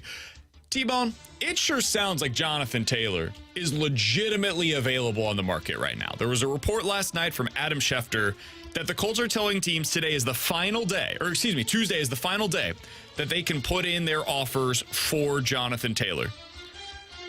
I do wonder, I've got a little bit of skepticism in the back of my mind because we saw this play out with, I think it was Austin Eckler earlier in the offseason, where the Chargers told him, all right, go find yourself a trade. Go find yourself the team that's going to take you on and pay you the big money that you're looking for. And it resulted in Austin Eckler going back to the team and saying, hey, what about a couple $1 million? Yeah, he came back with his head down. I couldn't find a trade. So I do wonder if what the Colts are doing here is saying, all right, you go find that team that's going to pay you the $17 million a season. If you find that, you know what? We'll go ahead and make it work. We'll make it work for you and for us. But they are calling his bluff and believing that he's not going to find that team. And if he doesn't, I think the Colts believe he'll come back to them and say, all right, I'll take a little less, but let's get this deal done. T-Bone, do you think it's more likely that Jonathan Taylor ends up back with the Colts or that he ends up getting traded by next Tuesday? Actually, he gets traded by next Tuesday. Now, I don't know if he's getting the $17 million he's looking for, but I think he does get traded because of the teams that are connected to him. We've seen the Rams make no sense, but they would pull off a dumb move like this. Baltimore's connected to him. Miami's connected to him. Mm-hmm. Those are teams that I don't know if they fit the category of being all in. Close. But they're close. And they're close enough to where they say, maybe Jonathan Taylor's the guy that gets us up there with Kansas City, gets us up there with Cincinnati, gets us up there with Buffalo. I think that's why I believe he's going to be traded. I think it's a bidding war between Miami and Baltimore, if I'm being honest. I think one of those teams are the ones that pull the trigger and say, you know what? Screw it. We need to catch up in the AFC. This is the time for us to go in and do it and get into that first tier and try and win the conference this year. So I think he does get moved. If I was purely doing this from a fantasy perspective, like we're playing fantasy football, we're drafting together, and you find out, boom, second round of your draft, it's announced. Jonathan Taylor has been traded. You're on the clock. He gets traded to blank. That means that you're going to pick him right now. Who's that team? Where do you want him to be from a fantasy production perspective? Baltimore. Really? I love the idea of him in Baltimore because I think they're lacking a running game, and it prevents them from really taking that step as an elite offense because I think they could potentially become one-dimensional this year with Lamar in the throwing game. Now, look, Lamar's still going to be a guy that's going to be running, so maybe they don't become that. But Jonathan Taylor adds a whole nother element to it. They can run the ball with Taylor. They can run with Jackson. Oh, by the way, they've got OBJ as a wide receiver that Jackson can throw to, and that offense is going to be able to take that next step this year. Now they've got a competent OC. I think Baltimore's the team for me. My team is the Miami Dolphins. I think they're interesting, too. Like, I'd probably take him if he goes Miami. I would love to see him in that offense. We've seen what Kyle Shanahan running backs have done. It doesn't matter who you throw back there. Elijah Mitchell starts, and it's like, okay, put him into your fantasy lineup. This guy's going for $150 and 2 touchdowns. That's just the way that it works, right? If you put him in what is essentially the Kyle Shanahan offense in the Southeast, I think that Jonathan Taylor might lead the league in rushing this year. Like, he has that kind of potential in that specific offense. It's not a great offensive line, no doubt about it, but Taylor is special enough as a runner that I think he can make it work. And he's got all of the qualities that they want down in Miami. You look at their running backs, all of them are incredibly fast. Look at what Jonathan Taylor did at the NFL Combine. So for me, that would be the team that I would be most interested in him going to. Grant? What about the Minnesota Vikings? Who's their running back going into this season? Alexander Madison. So that's a team for me that I would, if I were the Vikings, I'd be all over Jonathan Taylor at this point. Because after losing Dalvin Cook, who was very productive for them when he was healthy, like, they're not going to have that with Madison, unless he surprises. So I'd be going after Jonathan Taylor if I were the Vikings. We got a lot of people saying Philly. That's another really fun one. My concern would be this. We've seen this with them in the past. They will rotate those running backs in and out no matter who it is. Whether you love them or you hate them, they're going to get playing time. So, like, Kenneth Gainwell, that guy's getting third down work next year, even if you have Jonathan Taylor in the mix. So I like it from a purely fit perspective. That's the best offensive line he could go to. They're going to score a ton of points, but Jalen Hurts is going to vulture a bunch of touchdowns from you at the goal line. That's not great for Jonathan Taylor's fantasy value. And he's probably not going to be on the field a whole lot on third down. So he's not going to get the same reception value there either. So while I'd get it, and I would be excited if he lands there, I think there's a little bit of a diminished value compared to what our expectations would be. And I don't think there's a team, and you can correct me if I'm wrong here, that feels all in the NFC outside of San Francisco, and they've got the running back because they made that move last year. Yeah, I would agree with you. Like, I think that side of the conference is they're more in build mode. Yeah. And like, whereas the AFC is in we have arrived mode. Yeah. And like the Eagles are the we have arrived mode for me. And like they're the favorites in the NFC. So maybe I could hear them making that all-in push. I think the Cowboys are kind of in that category. Like this offseason, getting Stephon Gilmore, going out and getting Brandon Cooks, those are moves you make if you're all in. But they have a really good running back already. You don't need to improve upon Tony Pollard. So that's where I don't think they make a lot of sense. If the Lions didn't draft Jahmyr Gibbs in the first round, I could see them being a team that would be interested, but they did. They just drafted him. Same thing for the Falcons. If they hadn't taken Bijan Robinson in the first round, well, then I would be connecting the Falcons to them every day of the week. But they did. So all of the obvious candidates, same thing for the Seahawks. They've got 2 running backs that they took in the second round recently. The 49ers just traded for Christian McCaffrey. All the likely landing spots that you could find in the NFC, they have recently invested heavily in the running back position other than the Philadelphia Eagles. So that's why we connect them in this type of a scenario. It'd be a hell of a lot of fun to watch. Don't get me wrong. But if I had to place my bet, by the way, to answer my own question, I think he ends up in Indianapolis on opening night. I still believe that to be true. I have less confidence in that today than I did yesterday. Do you think he would get dealt at the deadline? No. Okay, because like that's where I think Philly would become an interesting team, because I could see where maybe Dallas. I think Dallas is going to be really good, but I could see where Philly either has an injury in the running back room, or they look across the NFC East and go, "Holy bleep, Dallas is better than even we were expecting, and we knew they were going to be good." We gotta add to Jonathan Taylor to the mix to help us get to that level. All right, let's go NFL quick hitters. Next thing up here. Yesterday, I saw this tweet from John Ewing, who works for BetMGM. Most bet to make the playoffs this year. The most bet teams to make the playoffs in terms of the number of tickets sold. So the most people that place bets, right? The Broncos are the most bet team right now in Vegas to make the playoffs in 2023 at 2-1. See, this is the kind of stuff is why Vegas is able to build nice things. Second team is the Pittsburgh Steelers. The second most tickets on a team to make the playoffs this season, Pittsburgh Steelers. I actually like that one. Third, and this just speaks to everybody trying to make a buck, get rich quick, is the Arizona Cardinals. The Arizona Cardinals are third most at 10-1 to be able to make the playoffs. All right, the 3 teams that have the most money on them. So big time sharks coming into Vegas. They're placing a $500,000 wager on these teams, right? Most bet teams in terms of money that has been placed on them. The Commanders are number 1 at 3-1. The Falcons, my squad, at basically even odds. And then the Steelers at plus 135. So everybody likes the Steelers this year going into the season. If you, T-Bone, could place one bet on an NFL team to make the playoffs, and Grant, I want to get your thoughts on this as well.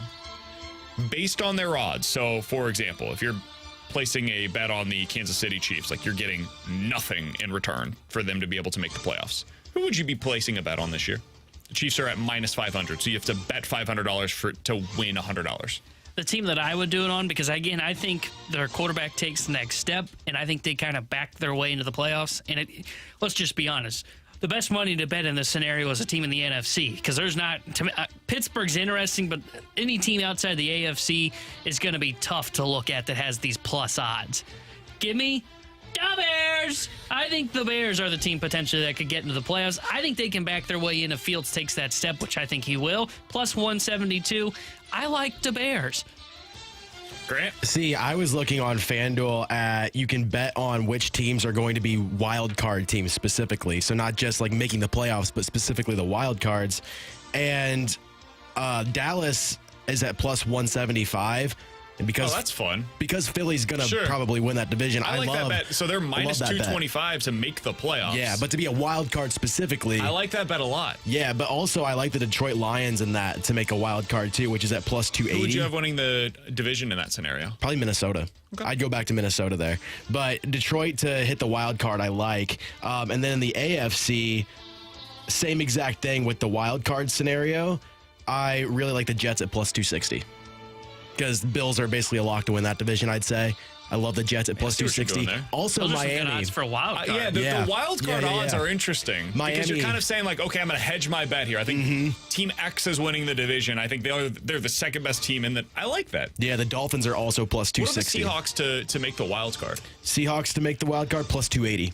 That's my bet. Forget that. That's my bet right there. No. I like the 49ers better to win their division. I think the Seahawks are a really good team, though, that can win 10-plus games this year. I like them to make the wild card. Forget that. Go the Super Bowl odds on the Seahawks. If I'm...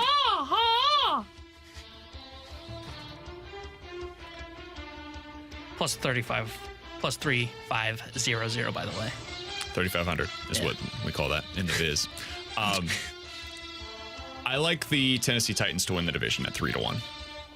I don't think it's going to happen, but at 3-1, those are good enough odds that I could put a little money down on that. I like that one. One of the best coaches in the NFL. I think people are sleeping on the weapons that they have, and that defense should be pretty good again. I'm not going to sleep on the Titans while everybody else does. I feel like I do every year, and they always win 8-9 games for the most part. I think they end up being a little better than expected this year. Again, I do not think they're going to win the division, but if I'm going to make a bet and I want some decent odds on it, 3-1, I think that's a pretty decent one right there. I'll tell you another one that I like from this is Baltimore to hit the wild card at plus 185. Because I like Cincinnati to win the division, Baltimore to hit the wild card. I like those odds. I like just bet on everybody to make the wild card. Just bet on them all. This is as open as I've seen the wild card race in a long time. Like in the AFC. Think about the teams. Somebody from a really good class of teams is going to miss the playoffs this year. They're going to feel like their season was a complete failure because of it. Miami, Buffalo, the Jets, the Ravens, the Bengals, the Jaguars, the Chiefs, the Chargers. I didn't mention the Browns in there. That's 9 teams. Only 7 of them can make the playoffs this season. I just mentioned 9 that feel like they are all in. I didn't mention the Steelers. I didn't mention the Titans. I didn't mention the Broncos, who some people clearly think are going to make the playoffs this year. The AFC is a gauntlet, dude. Trying to get to the playoffs out of that conference is brutal. All right, now let's talk about the NFC wildcard race. Meanwhile, the NFC, you're going to have like the Washington Commanders get in. Coming up next, Katie Wu says there are 3 arms that people view as the top of the market for the Cardinals specifically. We'll tell you who those 3 arms are next. You might be surprised by one of them here on 101 ESPN.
Grant Francis here with a SportsCenter update brought to you by Saliga Heating and Cooling. Yesterday, the Cardinals took down the Pirates 6-4 to avoid the sweep. Zack Thompson had a good outing for the Cardinals, went 5 innings, allowed 6 hits, 2 earned runs against, had 5 strikeouts and only 1 walk. Richie Palacios also had a good game for St. Louis. He went 3 for 4 with 2 RBI. Cardinals are off today. They'll be back tomorrow in Philadelphia to start that 3-game set against the Phillies. I'm Grant Francis. The SportsCenter update's been brought to you by Saliga Heating and Cooling, an independent American Standard heating and air conditioning dealer.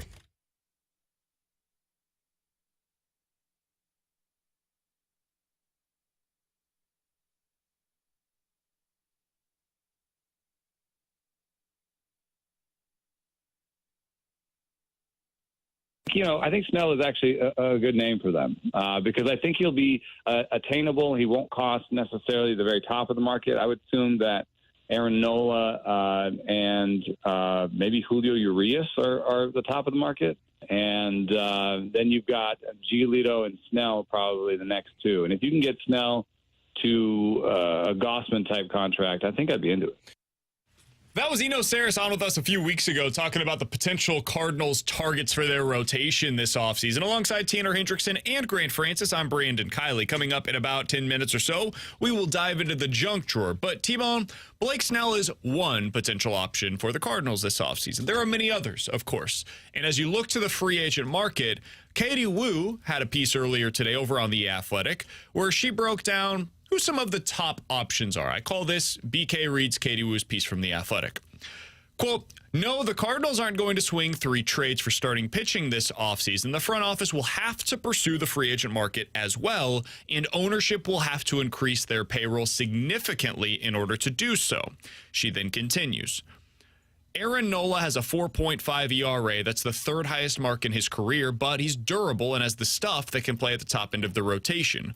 Blake Snell leads Major League Baseball with a 2.65 ERA, and he brings the swing and miss stuff that the Cardinals need. Sonny Gray has posted ERAs slightly over 3 in both of the seasons that he spent in Minnesota. In Katie's opinion, those are the 3 arms worth looking into. That's what I want to really hone in on here. T-Bone, we've been operating under the different tiers of this free agent market. And when you look at it, we can cross one more off now. We already had pretty much crossed off Shohei Ohtani. Now we can cross him off entirely. He's not an arm going into next year. He doesn't help you if you need a pitcher. Well, that second tier of pitchers was Julio Urias, Blake Snell, and Aaron Nola. We all kind of agree Julio Urias is not an option for the Cardinals. So it's really those 2 pitchers, Snell and Nola. And then that third tier of pitcher really includes the likes of Sonny Gray, Lucas Giolito, Eduardo Rodriguez, and then if you wanted to bring back one of Flaherty or Montgomery, they would fit into that criteria as well. How do you feel about Sonny Gray being mentioned in the same class as Blake Snell and Aaron Nola? A little concerned if that's how the Cardinals are viewing it, because I don't think Sonny Gray should be in the same class as those guys, because I think Snell and Nola are clear aces that should be in a separate tier from Sonny Gray. If the Cardinals had interest in Sonny Gray, that's fine as long as you're also bringing in a Nola or a Snell to kind of pair with him at the top of the rotation. But it should not be, okay, we're going to go get Sonny Gray and then look at the other tiers for other arms, because Sonny Gray is another classic Cardinals, hey, squint, and yeah, he looks like a 1. He's just not. I think he's a great option for the Cardinals, but I don't think he should be mentioned in the same sentence as Aaron Nola and Blake Snell, in my opinion. Why not? I don't think he's a guy that I look at as an ace. I know his numbers are good. I just view him as a 2 when I'm looking at him. The reason why I ask, when I look at his numbers over the last 3 years compared to Blake Snell specifically, they're kind of the same pitcher, dude. Blake Snell has better stuff. I want to say that on the front end. Blake Snell has much better stuff than what Sonny Gray does. But when they pitch and we actually see how it goes, because Snell walks so many more batters than Sonny Gray does, the effectiveness is more or less the same. Over the last 3 years, Blake Snell has started 75 games. Sonny Gray has started 74. Over the last 3 years, they've pitched essentially the same number of innings. Blake Snell is at 387. Sonny Gray is at 391. You want to look at ERA, 3.4 versus 3.4. You want to look at fielding independent pitching, 3.4 versus 3.4. The walk rate is significantly higher for Snell. The strikeout rate is quite a bit higher for Snell. You want to look at the stuff numbers that our guy, Eno Saris, who you heard coming into this segment, talked about. Well, Sonny Gray has a pitching plus, which is basically it's an all-encompassing number on a scale of 100 of 102. You know what Blake Snell's is over the last 3 seasons? I'm assuming lower or the same if you're bringing this up. 102. I'm not telling you that Sonny Gray is a better pitcher than Blake Snell. I'm not. But what I am saying is that when you look at the results from each of those two guys over the last 3 seasons, they've been remarkably similar. And if I tell you that Sonny Gray is going to cost you a 3-year, $60 million contract, something like that, because he's 33 years old, and Blake Snell is going to end up costing you a 5-year deal worth $150-ish or $120, in that $125 to $150 range, $25 to $30 million per year. I can see how you talk yourself into Sonny Gray over Blake Snell in that scenario. Now, I've said all along, I want to make this very clear, I would go after Aaron Nola.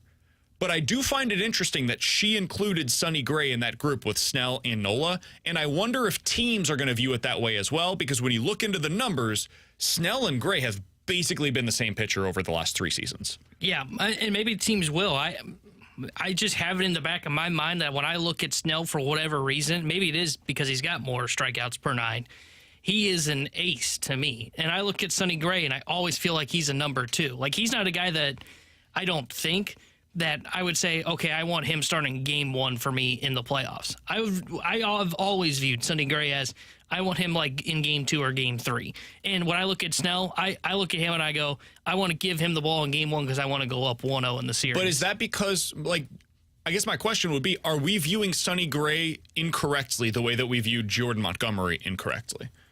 Because I think Jordan Montgomery pitched like a 2 or a 3 here in St. Louis, and he's doing the same thing down in Texas, but everybody views him as a 4 because of his stuff. He doesn't profile that way. And I wouldn't bet on him long-term as a 2, to be fair.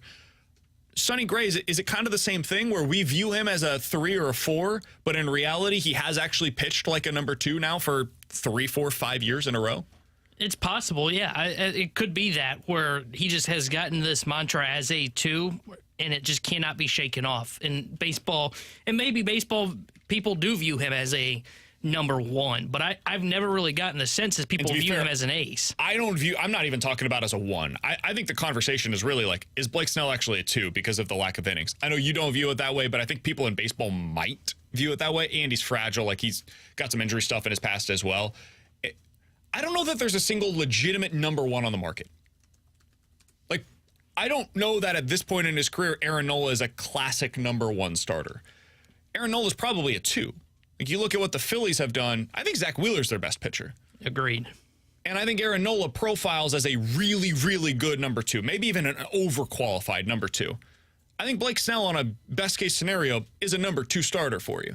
And I think the same thing is probably true for Sonny Gray. So what we might be saying here is there's not a number 1, and you're going to have to figure that out. And you're going to have to pay $25 to $30 million for a number 2 starter. So I don't think that means you have to go out there and get a number 1. I think it just means you have to build the back end of your rotation to be stronger to make up for the fact that you don't have that classic number 1 starter like the Braves do or the Dodgers do. And maybe I view Snell as because I think Snell is a number 1. I know he doesn't eat innings, but I think the whole innings thing can kind of be blown out of proportion in modern baseball. Don't get me wrong. You need somebody to eat innings in a rotation. I think that's where Michaelis comes in. Honestly, that's where a Sonny Gray would come in if you brought him in. But Snell's so electric in his short burst of innings that I think it washes out not covering him. And maybe he has the mantra as a number 1. Why? Because he's gotten to the pinnacle of pitching. He won a Cy Young back in 2018 when he went 21-5 and had a 1.89 ERA. And he didn't walk as many people then either. That was a 3.2 walks per 9 compared to 5 now, which is insane. So maybe that's why I put Snell in a different category. He's won the Cy Young, so he's always going to stick in the back of my mind as an ace. Playoff success that year, too. Yes. When you look back to what he did in 2020 in that postseason, he was really freaking good for the Rays. And then we all certainly remember what he was able to do in the postseason when he had that no-hitter going as well. Or what inning was he in? The 6th inning, something like that? Yeah. And they ended up taking him out against the Dodgers and lost that game. So we remember that. and we remember it so fondly that we think big game pitcher. That guy's done it on the biggest stage, and so therefore we apply that to him as being a number 1 or 2 as opposed to Sonny Gray. I don't know if he can do it or not. Like, we just haven't seen him on the biggest possible stage. He had one opportunity when he was in New York. Nothing about his opportunity in New York went well. Is that because he just can't hang? Is that because he's a bad pitcher when he's got the stage being the brightest? Because I think the answer is probably no. This year in Minnesota, he's been really good for a team that we don't view as a contender, but man, they're going to make the playoffs this year in Minnesota. I think that's where he can kind of change the narrative around him. Good point. What's he look like in the playoffs this year? Because I don't read too much into New York, because if you can pitch in Cincinnati, you're probably a good pitcher. That place is harder to pitch in than in New York. New York's tougher because of the atmosphere, because of the fan base, and because of the attention that the media has on you and how critical they can be. But Cincinnati, that's one of the toughest places to pitch in. That's maybe tougher than that's probably second toughest to Colorado. And he had success in Cincinnati. And the thing that is interesting about Sonny Gray, to your question of is he a 1 or is he a 2? How do you view him? It's interesting because, like, when I look at Baseball Savant page, I like to look and see what they say is similar pitchers compared on that guy's velocity and movement. Snell's stuff compares to like a 1-inning reliever. That's how electric his stuff is. Yet he goes 5 and strikes out 11, and he has the command of a reliever where he walks 5. Where it's interesting with Sonny Gray is his closest comps are Joe Musgrove. How do you view Joe Musgrove? A 2. Okay, I'd agree. How do you view Merrill Kelly in Arizona? A 1. Oh, really? I view him as a 2. I think Gallen's the 1. I think Kelly's a 2. And then Steven Strasburg when he was healthy. We do this thing with Merrill Kelly where we don't view him as good of a pitcher as I think that he actually is. I don't know why this happens. I think there's certain guys that we just put into a bucket and we say you can't leave that bucket. Well, you know what? How do you get in the bucket? It's based on something in your past. It's because he didn't find himself till he went to Japan. That's probably why he fell into that bucket. He's 30 years old when he broke into the big leagues. Because over the last 2 seasons, I mean, you look at what Merrill Kelly's done as a starter. He's got the innings, he's got the ERA, he's got everything that you could ask for. Doesn't have the greatest swing and miss stuff, but the dude has a 3.2 ERA since the start of last season. That's a 1. Yeah. Like that's what I'm asking for from my number 1 starter. He takes the ball every 5th day. He's thrown 340 innings since the start of last year. Yeah, that dude's a number 1. And how did you view Strasburg?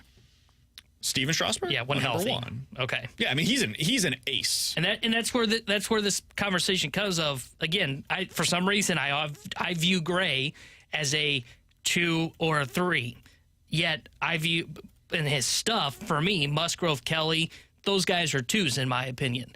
And maybe it is because I'm falling for that. Somehow they fell into that bucket, and I can't shake that mantra from my own head. And I think everybody has a different criteria of what this is. Like some people, you ask them, hey, who's the number 1 starter? And what they think in their mind is ace. And that's reserved for like 10 pitchers. That's Spencer Strider. That's Clayton Kershaw. It's the best pitchers in the world. Max Scherzer when he was elite still. Those are the best pitchers in the world. So if you want to have that criteria for a number 1 starter, then yeah, Merrill Kelly doesn't fit into that. Sonny Gray doesn't fit into that. But every team's going to have a number 1 starter. Some of them have more than 1 by the way that we would view it. I think that you could conceivably have Sonny Gray as your number 1. And if you load that rotation up with other guys that in a typical scenario would be 2s or 3s, I think you can make that work in today's baseball. Because once you get into the postseason, what it does, though, is it puts more pressure on your plan for the bullpen. If you end up with Sonny Gray this offseason as your best acquisition, you better have just a dominant bullpen going into the playoffs next year because you have placed that much more emphasis on shortening games. We need 5 innings out of Sonny Gray. We need 5 innings out of whoever, maybe it's Jesus Luzardo, who you traded for. We need 5 innings out of Tyler Mahle, who we signed to be that back-end starter. And now we're going to the 3 guys that we already have here that we trust, Ryan Helsley, Gio, maybe it's JoJo.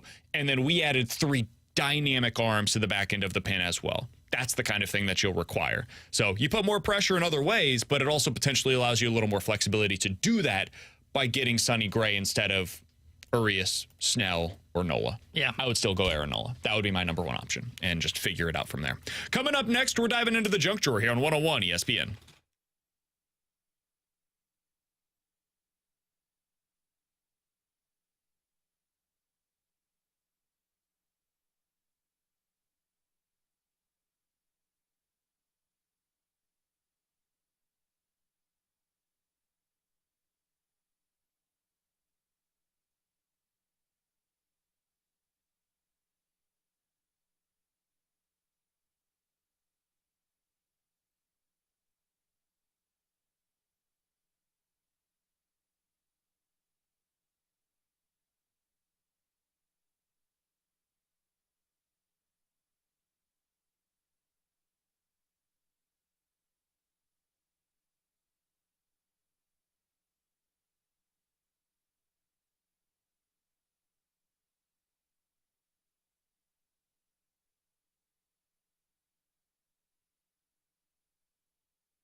do you guys have any familiarity with the Fyre Fest?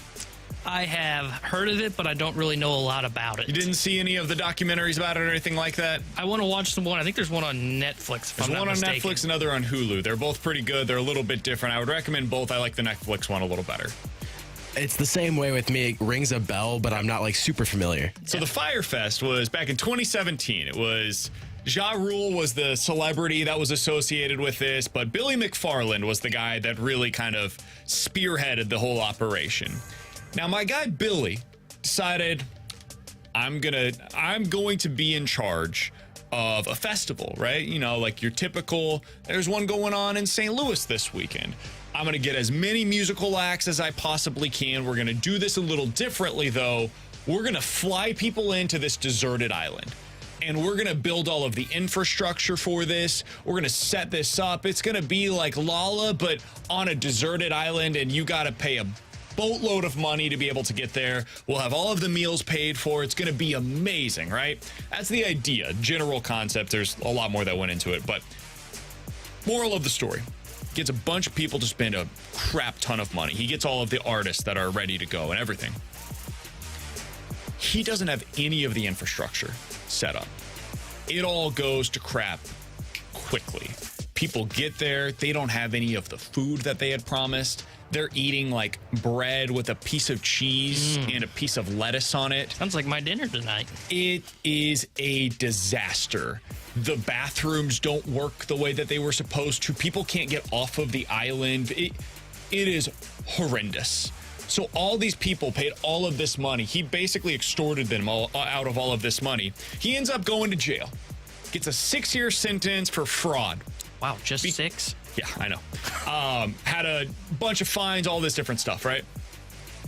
So this guy goes to jail. It becomes this big pop culture moment for everybody. And now there's been documentaries that have been made about it. Like Fyre Fest is this big old thing that it's like, hey, if anything goes wrong, that's the Fyre Fest of blank. Billy McFarland is back, ladies and gentlemen. Oh, yeah. Here's what he had to say the other day. We announced our first pre-sale on Sunday. They sold out very, very quickly. And I think this kind of all comes back to, since 2016, Fyre has had 32 billion impressions across social media, which makes us like the most talked about festival in the world. And we saw that in the past, literally 36 hours convert to sales. No lineup announced. We did not share the location, and we sold out the first drop almost instantly. So it is just so incredible to finally have the support to make the Fyre dream a reality and to really share it with the world. I kind of feel like I'm the pilot of a single engine propeller plane right now, flying through the storm, where everybody wants to watch. And whether I crash or land, they want to have a front row seat as long as they're safe. So I think if I can kind of create that turbulence, then Fyre Festival 2 will become a great cultural moment. Fyre Fest tickets are on sale now. $499. You guys buying? No. You guys getting in? You guys interested? I can't believe he would sell out. Unbelievable. Not even a lineup? Not even a location? Fyre Fest 2 is back. No lineup, no location announced. We're not sure any of the details at all. Billy McFarland, who went to prison for a few years, he got out early because, of course, he did. Good behavior, I bet. He's in charge of this once again. Can't wait to find out how this one goes. Netflix documentary coming to a place near you very soon, I'm sure. I am so shocked that he sold out. Coming up next, Bill Connelly writes about college football for ESPN.com. He's also a Mizzou fan. We'll get his thoughts on Mizzou going into the season and who's his dark horse candidate to come out and be this year's TCU. We'll ask Bill Connelly next here on 101 ESPN.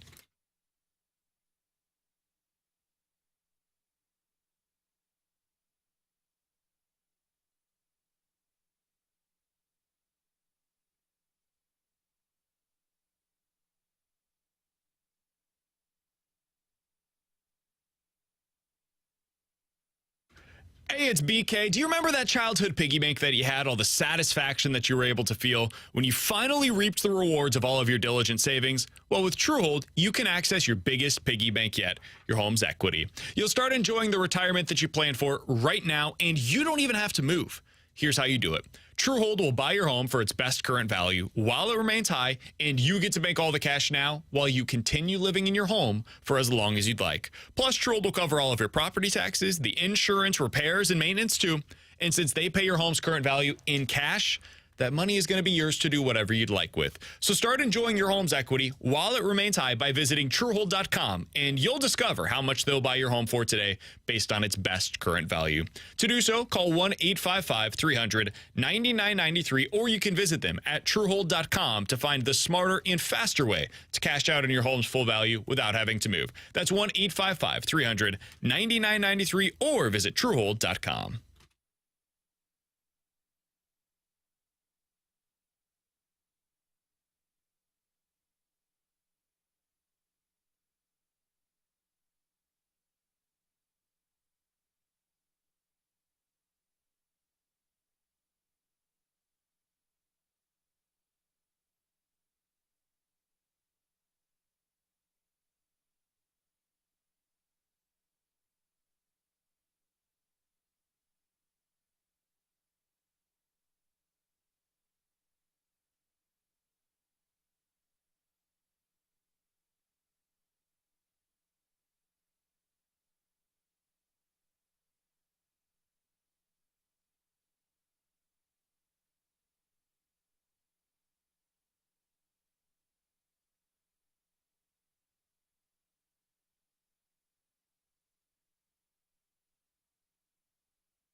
Alongside Tanner Hendrickson and Grant Francis, I'm Brandon Kiley. Happy to go out to the 101 ESPN hotline, and when I see this man's name on our guest list, it means that it is officially college football season. Bill Connelly joining us here on the show. You can read his work at ESPN.com and follow him on Twitter at ESPN_Bill C. Bill, we appreciate the time as always, man. This is officially the busy season for you. How you doing, my man?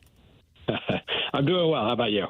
Doing really well. So let's start out with the obvious here locally, and that is with the Missouri Tigers.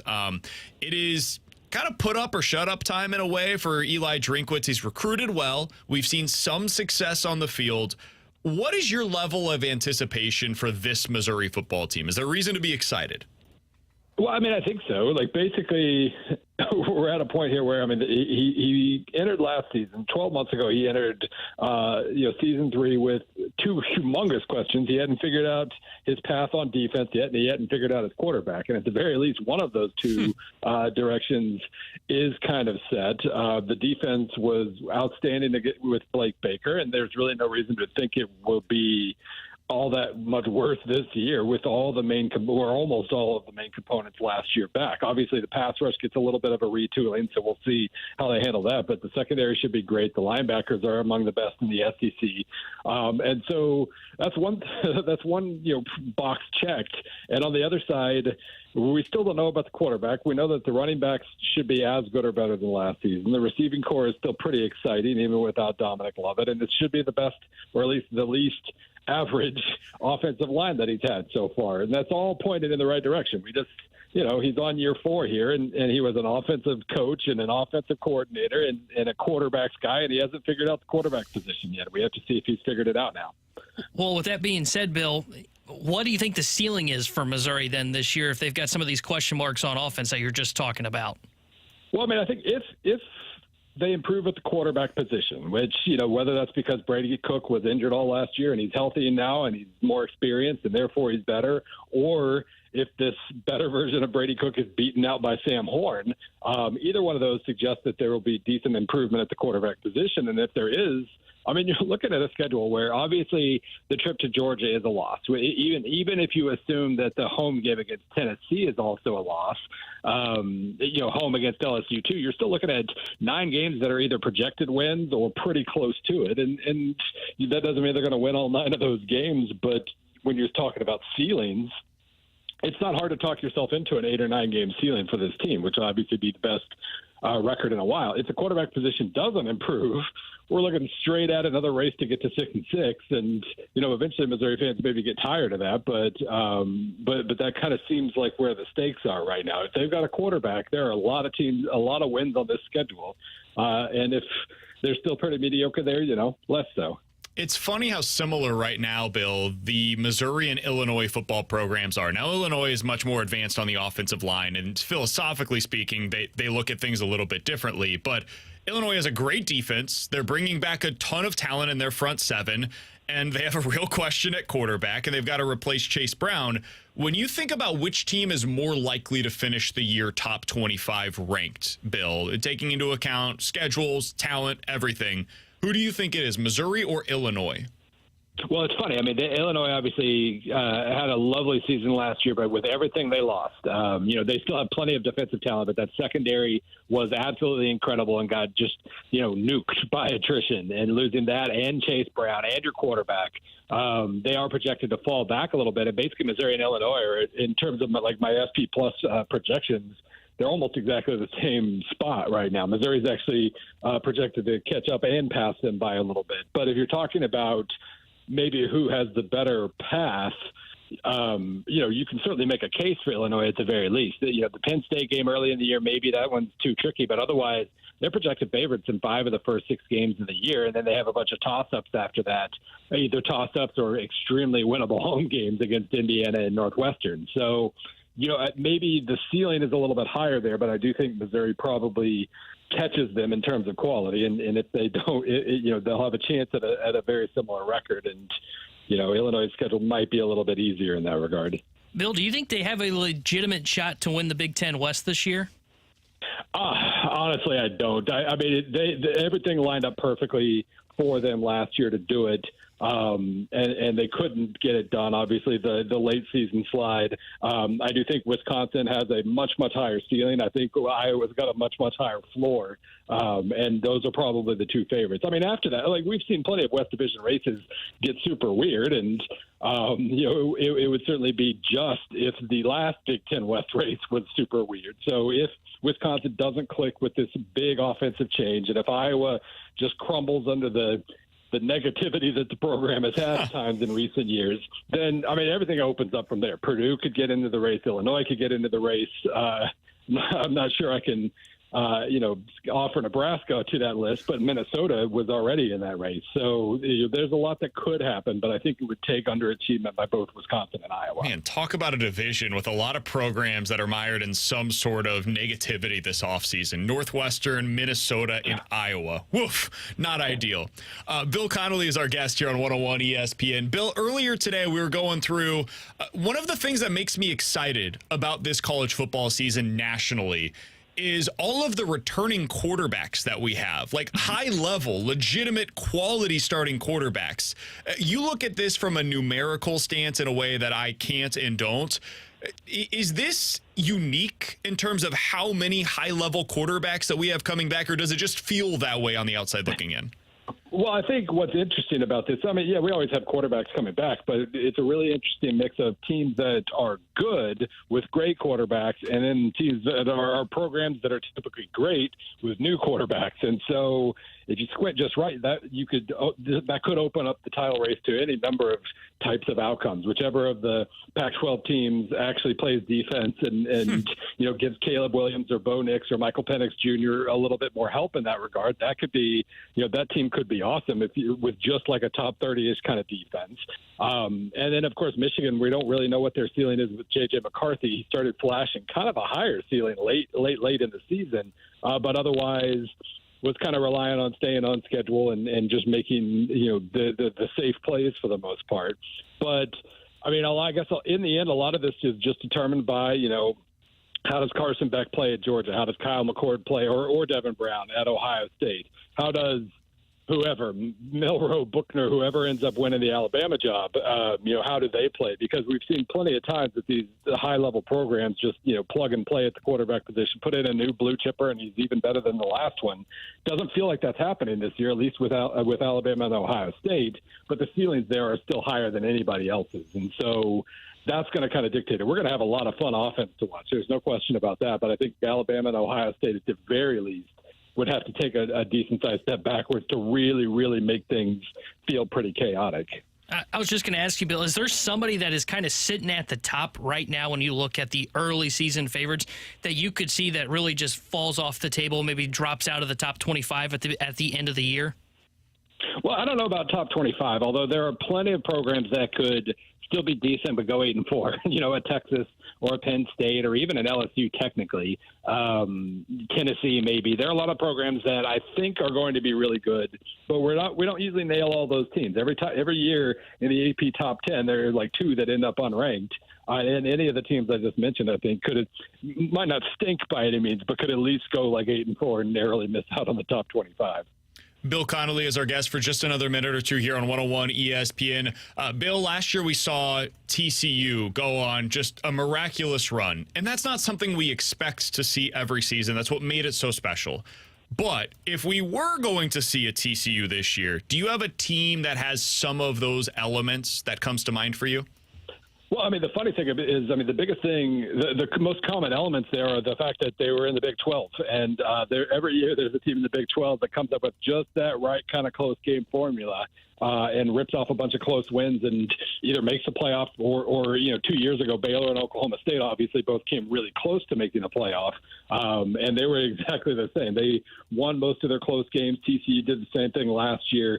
Problem with that is it's really hard to do that twice.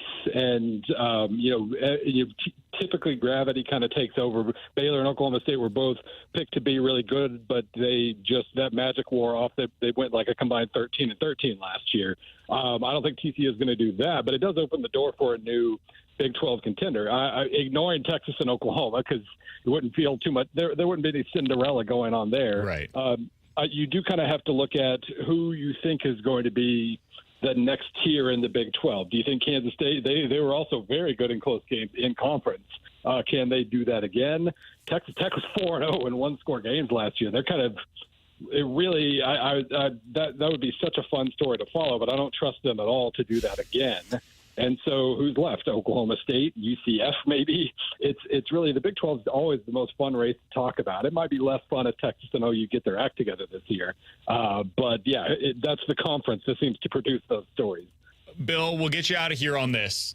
Maybe this team isn't the best team in the country, but you watch so much college football week to week that it can become at times monotonous. Who's the team that you're just excited to watch week to week this year? Maybe it's based on a player that you love, the scheme that they play, whatever it is. Who's the team that you're most excited to watch? Well, the Pac-12 quarterbacks really are kind of a story in and of themselves. Oregon is just a delight, or was increasingly a delight as Bo Nix got his footing last year. Michael Penix Jr. was a kind of a revelation for the second time in college after doing something similar at Indiana. So those stories are certainly kind of jumping off the page right now. But if you go further down, I am very curious about kind of the new hierarchy, so to speak, in the group of five level. Tulane has been two wins and then two losses the next year, but they return a lot. SMU is fascinating to me this year with all of their transfers on both sides of the ball and the fact that they were already good at offense to begin with. Troy and like the Sun Belt race should be interesting. I think there are a lot of really fun stories at that level. But yeah, I mean, it's hard. Like the Pac-12, I think is going to be. It stinks that the Pac-12 is dying because it's going to kind of infect every broadcast of every game. Yeah. But just the raw entertainment level of that conference this year is going to be amazing. Bill, we're going to be reading all of your work over at ESPN.com. We always appreciate you hopping off on the show with us. It's going to be a fun college football season. We'll be reading all of it over at ESPN.com. All the best to you, and we'll talk with you again soon, my friend. Sounds good. You got it. That's Bill Connelly joining us here on 101 ESPN. Always appreciate his time. He's a Mizzou guy, writes for ESPN.com, does really excellent work for them. If you're into numbers, if you're into betting, any of that, Bill Connelly is an absolute must-read week to week. I think what he said there at the end about what is the most intriguing storyline this year in college football, it's maybe why you're not as in on this season as I am, because of that West Coast side of things. If you're a college football fan that's willing to stay up until midnight to watch games, oh boy, are you going to have fun watching some of those late night Pac-12 games. You also hate bad defense. Yeah. And most of those teams that we're talking about with the good quarterbacks have really bad defenses attached to them. So it's like my perfect formula for enjoyable football to watch. Not my team. I don't want my team to have bad defense. But if I'm a neutral observer, I would rather watch a game with just explosive offenses and great quarterback play, even if it comes with some lower level defenses, we'll say. Yeah, and I find the Pac-12 to be fascinating because you know what Caleb Williams is, you know what USC is going to be, but can Bo Nix repeat what he did at Oregon last year? Can Michael Penix repeat what he did last year? Because, as Bill said there, he didn't just do this at Washington. He did this at Indiana, and he had Indiana as a legitimate top 25 team there for a while before he injured. I think it was his knee, if I remember correctly. So the Pac-12 race is going to be fun to watch. And again, I think part of the reason, like you said, because it's out west, it just kind of goes under the radar, and because the Pac-12 is dying, which is very unfortunate because the conference has the potential to be one of the most exciting in football this year. Yeah, it should be a lot of fun to watch. If you're looking for some early season games that involve those teams that we were just discussing, he mentioned Texas Tech as an interesting team this year. Oregon plays them in week 2 of the college football season. So September 9th, you'll have Oregon versus Texas Tech, which will certainly be a lot of fun to watch. Otherwise, one of the problems with the Pac-12 is that you don't get a lot of their like really high-level games until after like the first month of the season or so. Texas, though, he mentioned, they've got an early season game against Alabama, if I'm not mistaken. Yeah, and that was a good game last year. And Texas probably would have won that game if Quinn Ewers doesn't get hurt. Remember, he got hurt in like the first half or in the third quarter of that game. There are some fun ones. Ole Miss versus Tulane in week 2 of week 1, technically, if you consider this to be week 0, is a fun one. Just don't get yourself too excited for this weekend. Navy versus Notre Dame is probably the best game that's on. San Jose State versus USC. You get to watch Caleb Williams, which is going to be a hell of a lot of fun, but otherwise, the college football slate this weekend is not ideal. One thing that I would love college football to fix is get one good game this weekend. In week 0 of the college football season, make sure there's one good one. That's it. That's all we need. We don't need a bunch. Give us one really high-level game, and I think most college football fans would take that, but USC, San Jose State, that's what you're offering us? 7 o'clock, Pac-12 Network, USC versus San Jose State. Hawaii, Vanderbilt. How about the big one that's on the marquee network, ESPN, at 6 o'clock? UMass versus New Mexico State, baby. Woo! Coming up next, it is T-Bone's favorite segment of the week. It's a game we like to call Believe It or Not here on 101 ESPN.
T-Bone, you ready? You got to handle a little more of this. I'm ready. The problem is I'm thinking in my head, I don't know if I remember Alex's part all the way.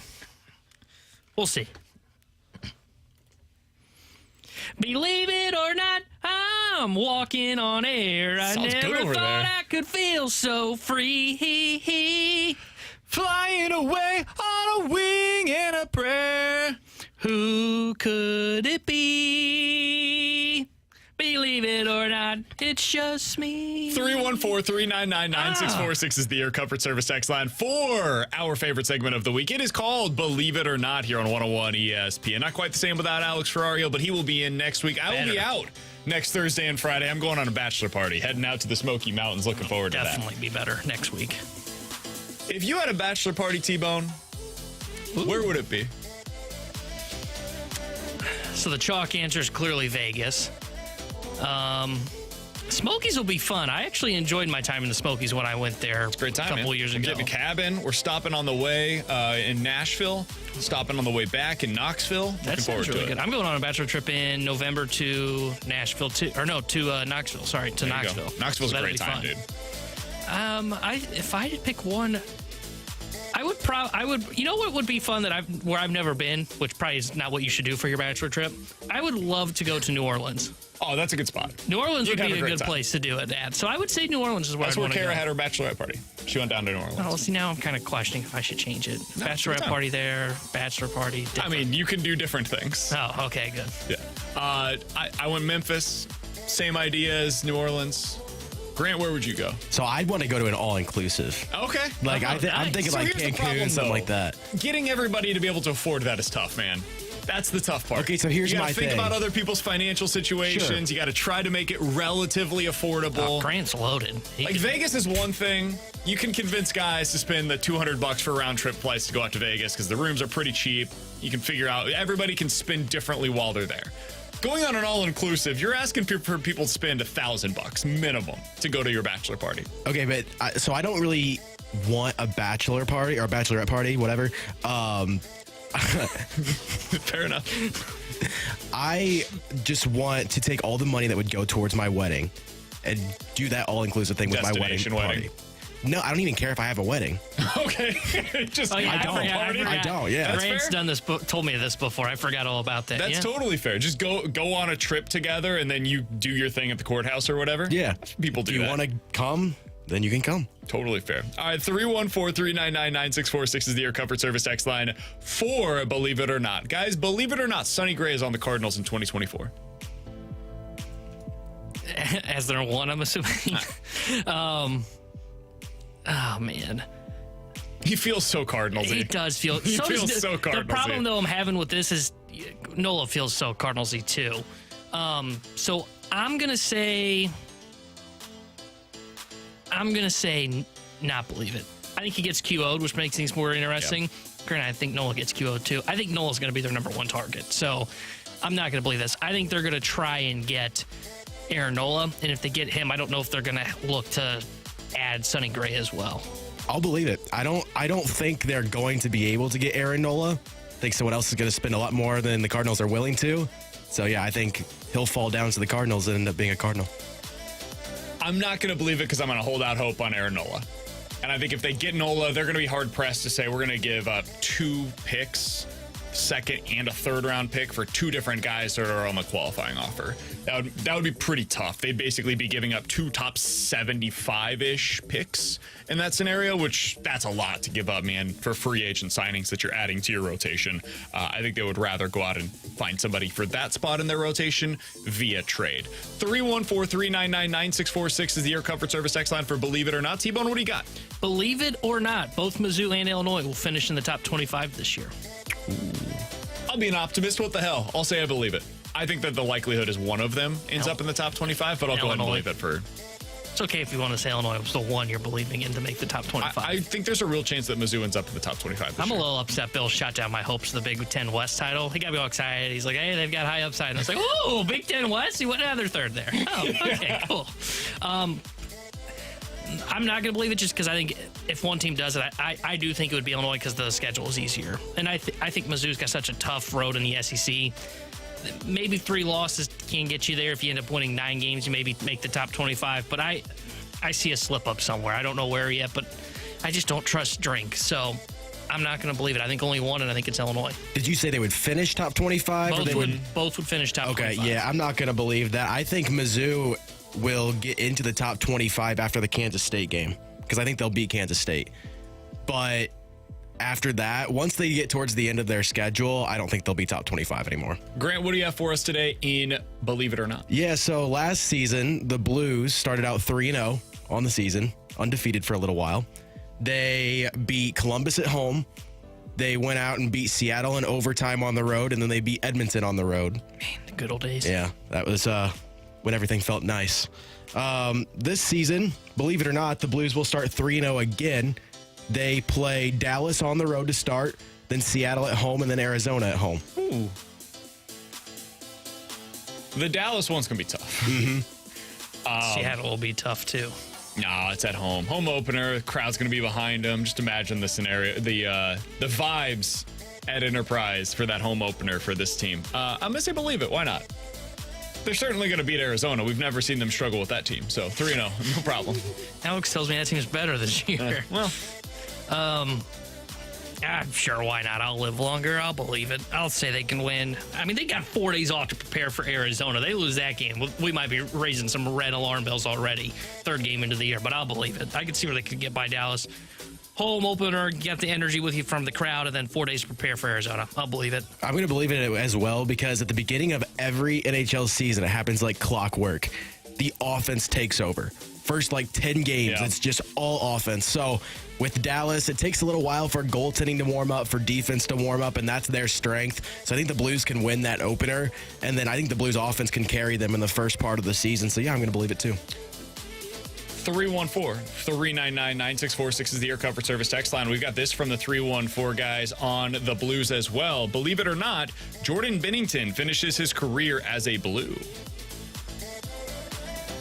How old is he going to be at the end of this contract would be my question. My first instinct is not. There's not a lot of goals. 30 years old going into this season. He's got 4 years remaining on this deal. Should be 34. Mm-hmm. I'm not going to believe it because... What if I said believe it or not he finishes out this contract here in St. Louis? That I would probably believe. Okay. I think he'll finish out this contract with the Blues. I think they... I mean, you're looking at probably, 2 years before you can really call Hofer established in the NHL. Then maybe it becomes a conversation. But as we're seeing across the NHL, you need a really good tandem to win in the NHL now. There's no longer the days of the number one just takes on the massive workload. I know Binnington did that last year. They just didn't trust Thomas Greiss enough. So I would believe this. I think he'll finish out that contract. But then after that, I don't know if he'll be back once this contract's over. It's really tough because I can see a situation where Joel Hofer plays really well and maybe Jordan Binnington has a stretch where he struggles a little bit, sort of like when Ville Husso was here. And I could see the Blues tinkering with the idea of maybe Hofer's our guy towards the end of this contract with Binnington and then trading him. I could see a situation where that happens, so I'm not going to believe that this contract plays out in St. Louis. I'm going to believe it because I think if he doesn't end up working out well, he's going to be really tough to trade at $6 million. He has a modified no trade clause the final 3 years of this deal. That's $6 million. That'll look a little better with the cap rising in future seasons, but trading that, Army would probably have to eat some of it, and we know Army does not like eating any of the money that is on future years for his contract. So I'm going to say he's going to finish out this contract with the Blues. I don't necessarily know if he's going to finish out his career here in St. Louis, though. Guys, it was just announced. I don't know if you saw this, T-Bone. Steven Strasburg is planning to retire at the end of this season because he was not able to overcome his complications with the injuries. From 2012 to 2019, he was relatively healthy. And in those seasons, started 220 games with a 3.2 ERA. Believe it or not, T-Bone, when we look back at this decade of baseball, Steven Strasburg will be remembered as one of the most dominant pitchers of this era. That's interesting. I'll say He's got the pedigree in terms of the playoff experience, too. Yeah. That 2019 postseason, I think, really helped his case and for he this. won NLCS MVP, if I remember correctly, that year. I'm not going to believe World it. Series MVP that year. Or that's right, yeah, World Series MVP. I don't think I'm going to believe it because I think he's always going to be remembered for injuries and not living up to his potential, which is tough to say because what you just said, how dominant he was, Yeah, he was 3.21 awesome. ERA. I just think he's always going to be remembered as a guy that couldn't stay healthy and dealt with so many injuries, so I'm not going to believe this. It is crazy how guys that go through such a remarkable run in the postseason, like there's a lot of guys that ends up just ruining them for the rest of their career because of how dominant they were in that run for a postseason. Because it's hard, man. The wear and tear that your body has to be able to maintain. It's one of the reasons why I think eventually Madison Bumgarner wore down, because he had those 3 massive postseason runs early on in his career with San Francisco, and I think eventually his body was just like, I can't do this anymore. And look at, and he's healthy and he's been better this year by what his previous standard was, but like look at Patrick Corbin. Yeah. Corbin was great in that run for them. Now, he wasn't like Strasburg great where he was World Series MVP caliber player, but he had a really good run for them in that playoffs in his first year in Washington, and he's just never been the same pitcher since then. And that's why, like, when you say a guy that we always will look back on and we'll remember him as being dominant, it's tough to say that because I think guys like Verlander, Scherzer, who not only have pitched great in the regular season, but had a longer continued success after the fact of having some playoff success, that I think those guys will be remembered more so than what Strasburg was because Strasburg's body failed him. In this stretch of times, the best ERA in Major League Baseball. Kershaw was 1, and this is among pitchers that threw at least 1,000 innings. Oh, man, I forgot about Kershaw, too. DeGrom, Scherzer, Greinke, Sale, Cueto, Bumgarner, Corey Kluber, who I think doesn't get enough credit for how damn good he was for the Cleveland, at the time, Indians, now Guardians, Justin Verlander, and then Steven Strasburg. He was ahead of guys like Garrett Cole, Jake Arrieta, Yu Darvish, John Lester, Lance Lynn, who was obviously awesome here, Waino, who had a 3.6 ERA in that stretch. He's kind of in that middle ground. If instead of having a 3.2 ERA, he was closer to like a 3.0 or a 3.1, he'd be in that Greinke, Sale, Bumgarner mix. And those are the guys that are going to be remembered moving forward as the best of this era. Yeah. And the tough part for Strasburg, too, is after the 19 run, Washington completely fell apart. And he did. Like, too, but that team as a whole really fell apart. What happened to the Nationals? And like when you think of the Giants, you think of, even though like it was every other year, you think of a sustained success period. For sure. Not just for Bumgarner, but for the Giants. 2 years later, the Nationals sell off Trey Turner, Max Scherzer, the following year, Juan Soto. Like that team's been picked apart completely, and it's been 4 years since they won the World Series. Crazy, man. It's crazy how fast that can happen in really all of pro sports, but especially in Major League Baseball. Coming up next, earlier today, Jim Bowden put out a piece on the most under-the-radar, indispensable players from each team. Basically, who is this team's Brendan Donovan for playoff contenders? I want to ask T-Bone if the Cardinals have a player that projects to be that, not among their position players, but in their rotation or bullpen going into next year. We'll talk about that next year on 101 ESPN.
Grant Francis here with a SportsCenter update driven by Johnny Londoff Chevrolet and Johnny Londoff Autoplex. Yesterday, the Cardinals avoided the sweep in Pittsburgh, taking down the Pirates 6-4 in that series finale. Zack Thompson went 5 innings, only allowed 6 hits, 2 earned runs, had 5 strikeouts, and only 1 walk. Richie Palacios went 3 for 4 and had 2 RBI. Cardinals are off today. They'll be back tomorrow as they are in Philadelphia to start a 3-game set with the Phillies. I'm Grant Francis. The SportsCenter update's been driven by Johnny Londoff. Find your and shop 24/7 at londoff.com and londoffautoplex.com. Are you kidding me?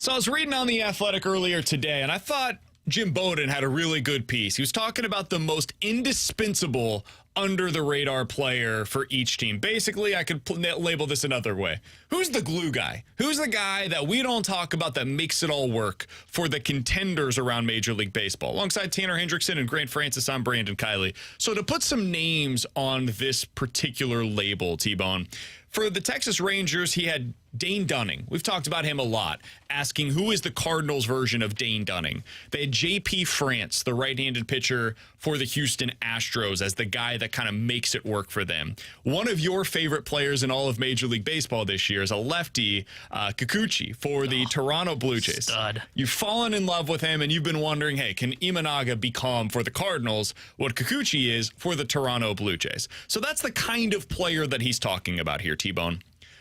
I don't want to talk about this on the position player side of things for the Cardinals because they've got 15 different players that could fit that criteria. If you wanted to call it Brendan Donovan, I think he is exactly what we're talking about here. But Tommy Edman could be that. Maybe Dylan Carlson emerges as that next year. I think Burleson could potentially be that. Maybe. There's a bunch of different names that could fit into this kind of criteria. I think for a national audience, Lars Nootbaar might be a guy that kind of fits into this criteria where he makes everything go as the leadoff hitter next year. What about on the pitching side? Do you think the Cardinals have anybody right now that could fit into this criteria by this time next year as a under-the-radar glue guy that makes the pitching staff work? So I've got one name that pops in mind that could just be kind of recency bias, and honestly, it still even kind of feels like a stretch when I say this. So I don't think it's anybody that you sign in free agency that becomes that guy. I don't think Matz really fits that, and I don't think Michaelis does. So I don't think anybody in your rotation. I think Thompson's maybe the guy. I think it's possibly Thompson because – one, if what we're seeing is real with the slider and the cutter and it's got some swing and miss, we've seen him play out of the bullpen before. So maybe down the stretch down the road into like September, then you get into the playoffs. Thompson is a high leverage lefty reliever that's got some swing and miss stuff, or he's a swing guy. He's a guy that can maybe you don't feel confident in what you have in your rotation. So what do? You start Thompson and have him pitch 3 innings in a playoff game. We see teams do this all the time in the playoffs. I think it even happened last year. I think you saw Houston kind of do that. You saw Philadelphia. Philadelphia didn't do it Colin as much. McHugh's the guy that immediately comes to mind for me that kind of fits the criteria that you're talking about. And I think Thompson could be kind of that guy if this is what we're seeing is real, to where he'd be a swing reliever, could be a high leverage reliever if you needed him to be because he's got some swing and miss stuff. I think he's the guy for me that kind of sticks out as, okay, if he's with the Cardinals next year in September and they're in a playoff push or in October playing October baseball, he's the kind of guy that kind of fits that category as like a bullpen arm for me. Love that. And the guy that I compared him to in terms of the role, not necessarily the stuff, but the role is Javier Assad, who's a pitcher for the Cubs. And every time we've seen him against the Cardinals, I think to myself, how does this guy ever allow a run? He's the most dominant pitcher I've ever seen. Javier Assad has that role of coming out and giving you 3 innings out of the bullpen. Like he comes in the 6th inning and finishes the game for the Chicago Cubs. Too. He's a really fun pitcher, and maybe that's the kind of role that you could see for Zack Thompson if the Cardinals really bolster that rotation going into next year. Another player that I could see fitting into this mix is JoJo Romero. In his last 10 appearances for the Cardinals, he's gone 13 innings, has a 2.7 ERA, but the underlying numbers are even better. 19 strikeouts, 1 walk. Did you know that? In his last 10 appearances, JoJo Romero has 19 strikeouts to go along with 1 walk. He has allowed 10 hits in that stretch. He's been amazing. Opposing hitters have an OPS of below 500 against JoJo Romero. If you're looking at his fielding independent pitching, which is typically a little bit more of an indicative of what his actual pitching success should be. ERAs, especially for relievers, can be a little unreliable. 0.6. Jojo Romero's been one of the most dominant relievers in Major League Baseball since July 30th. So if you want to find a guy that could fit into the mix of like a late innings bullpen arm for you that nobody saw coming at the beginning of this year, Jojo Romero might be one of those guys for you. And I like that one too. And the thing that I really like about him is in his last 9 outings, 5 of them, he's been able to go more than an inning. Now, it may just be an inning and a third. It could be an inning and 2/3. It could be 2 innings like you saw yesterday. But he's a guy that isn't just, okay, I can only go out there for 1 inning and then I am done. He's a guy that you can, if you like the matchup going into the inning or you need him to get 6 outs like they did yesterday, he's a guy that could go in there and he could shove and give you 6 outs out of your bullpen, which is a crucial part in the postseason as well. You saw the Cardinals try and extend Ryan Helsley last year.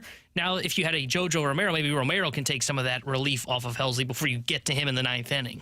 He's Tanner Hendrickson. That's Grant Francis, and I'm Brandon Kiley. Coming up next, we're going to give you a chance to win a pair of tickets to see Shinedown with special guest Papa Roach, and with the BK and Ferrario Rewind with our final thoughts on what the Shohei Ohtani injury could mean for the Cardinals here on 101 ESPN.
alongside Tanner Hendrickson and Grant Francis. I'm Brandon Kiley. If you've missed anything from today's show, check it out on the podcast page, 101ESPN.com, the free 101 ESPN app, your typical podcast page, or youtube.com/101ESPN STL. However you listen to podcasts, we are there for you, and they are all presented by Dobbs Tire and Auto Centers. In just a minute, we'll give you a chance to win a pair of tickets to see Shinedown with special guest Papa Roach next Sunday night, September 3rd at Hollywood Casino Amphitheater. But right now, we want to give our final thoughts on Shohei Ohtani, who will not pitch again this season. He tore his UCL.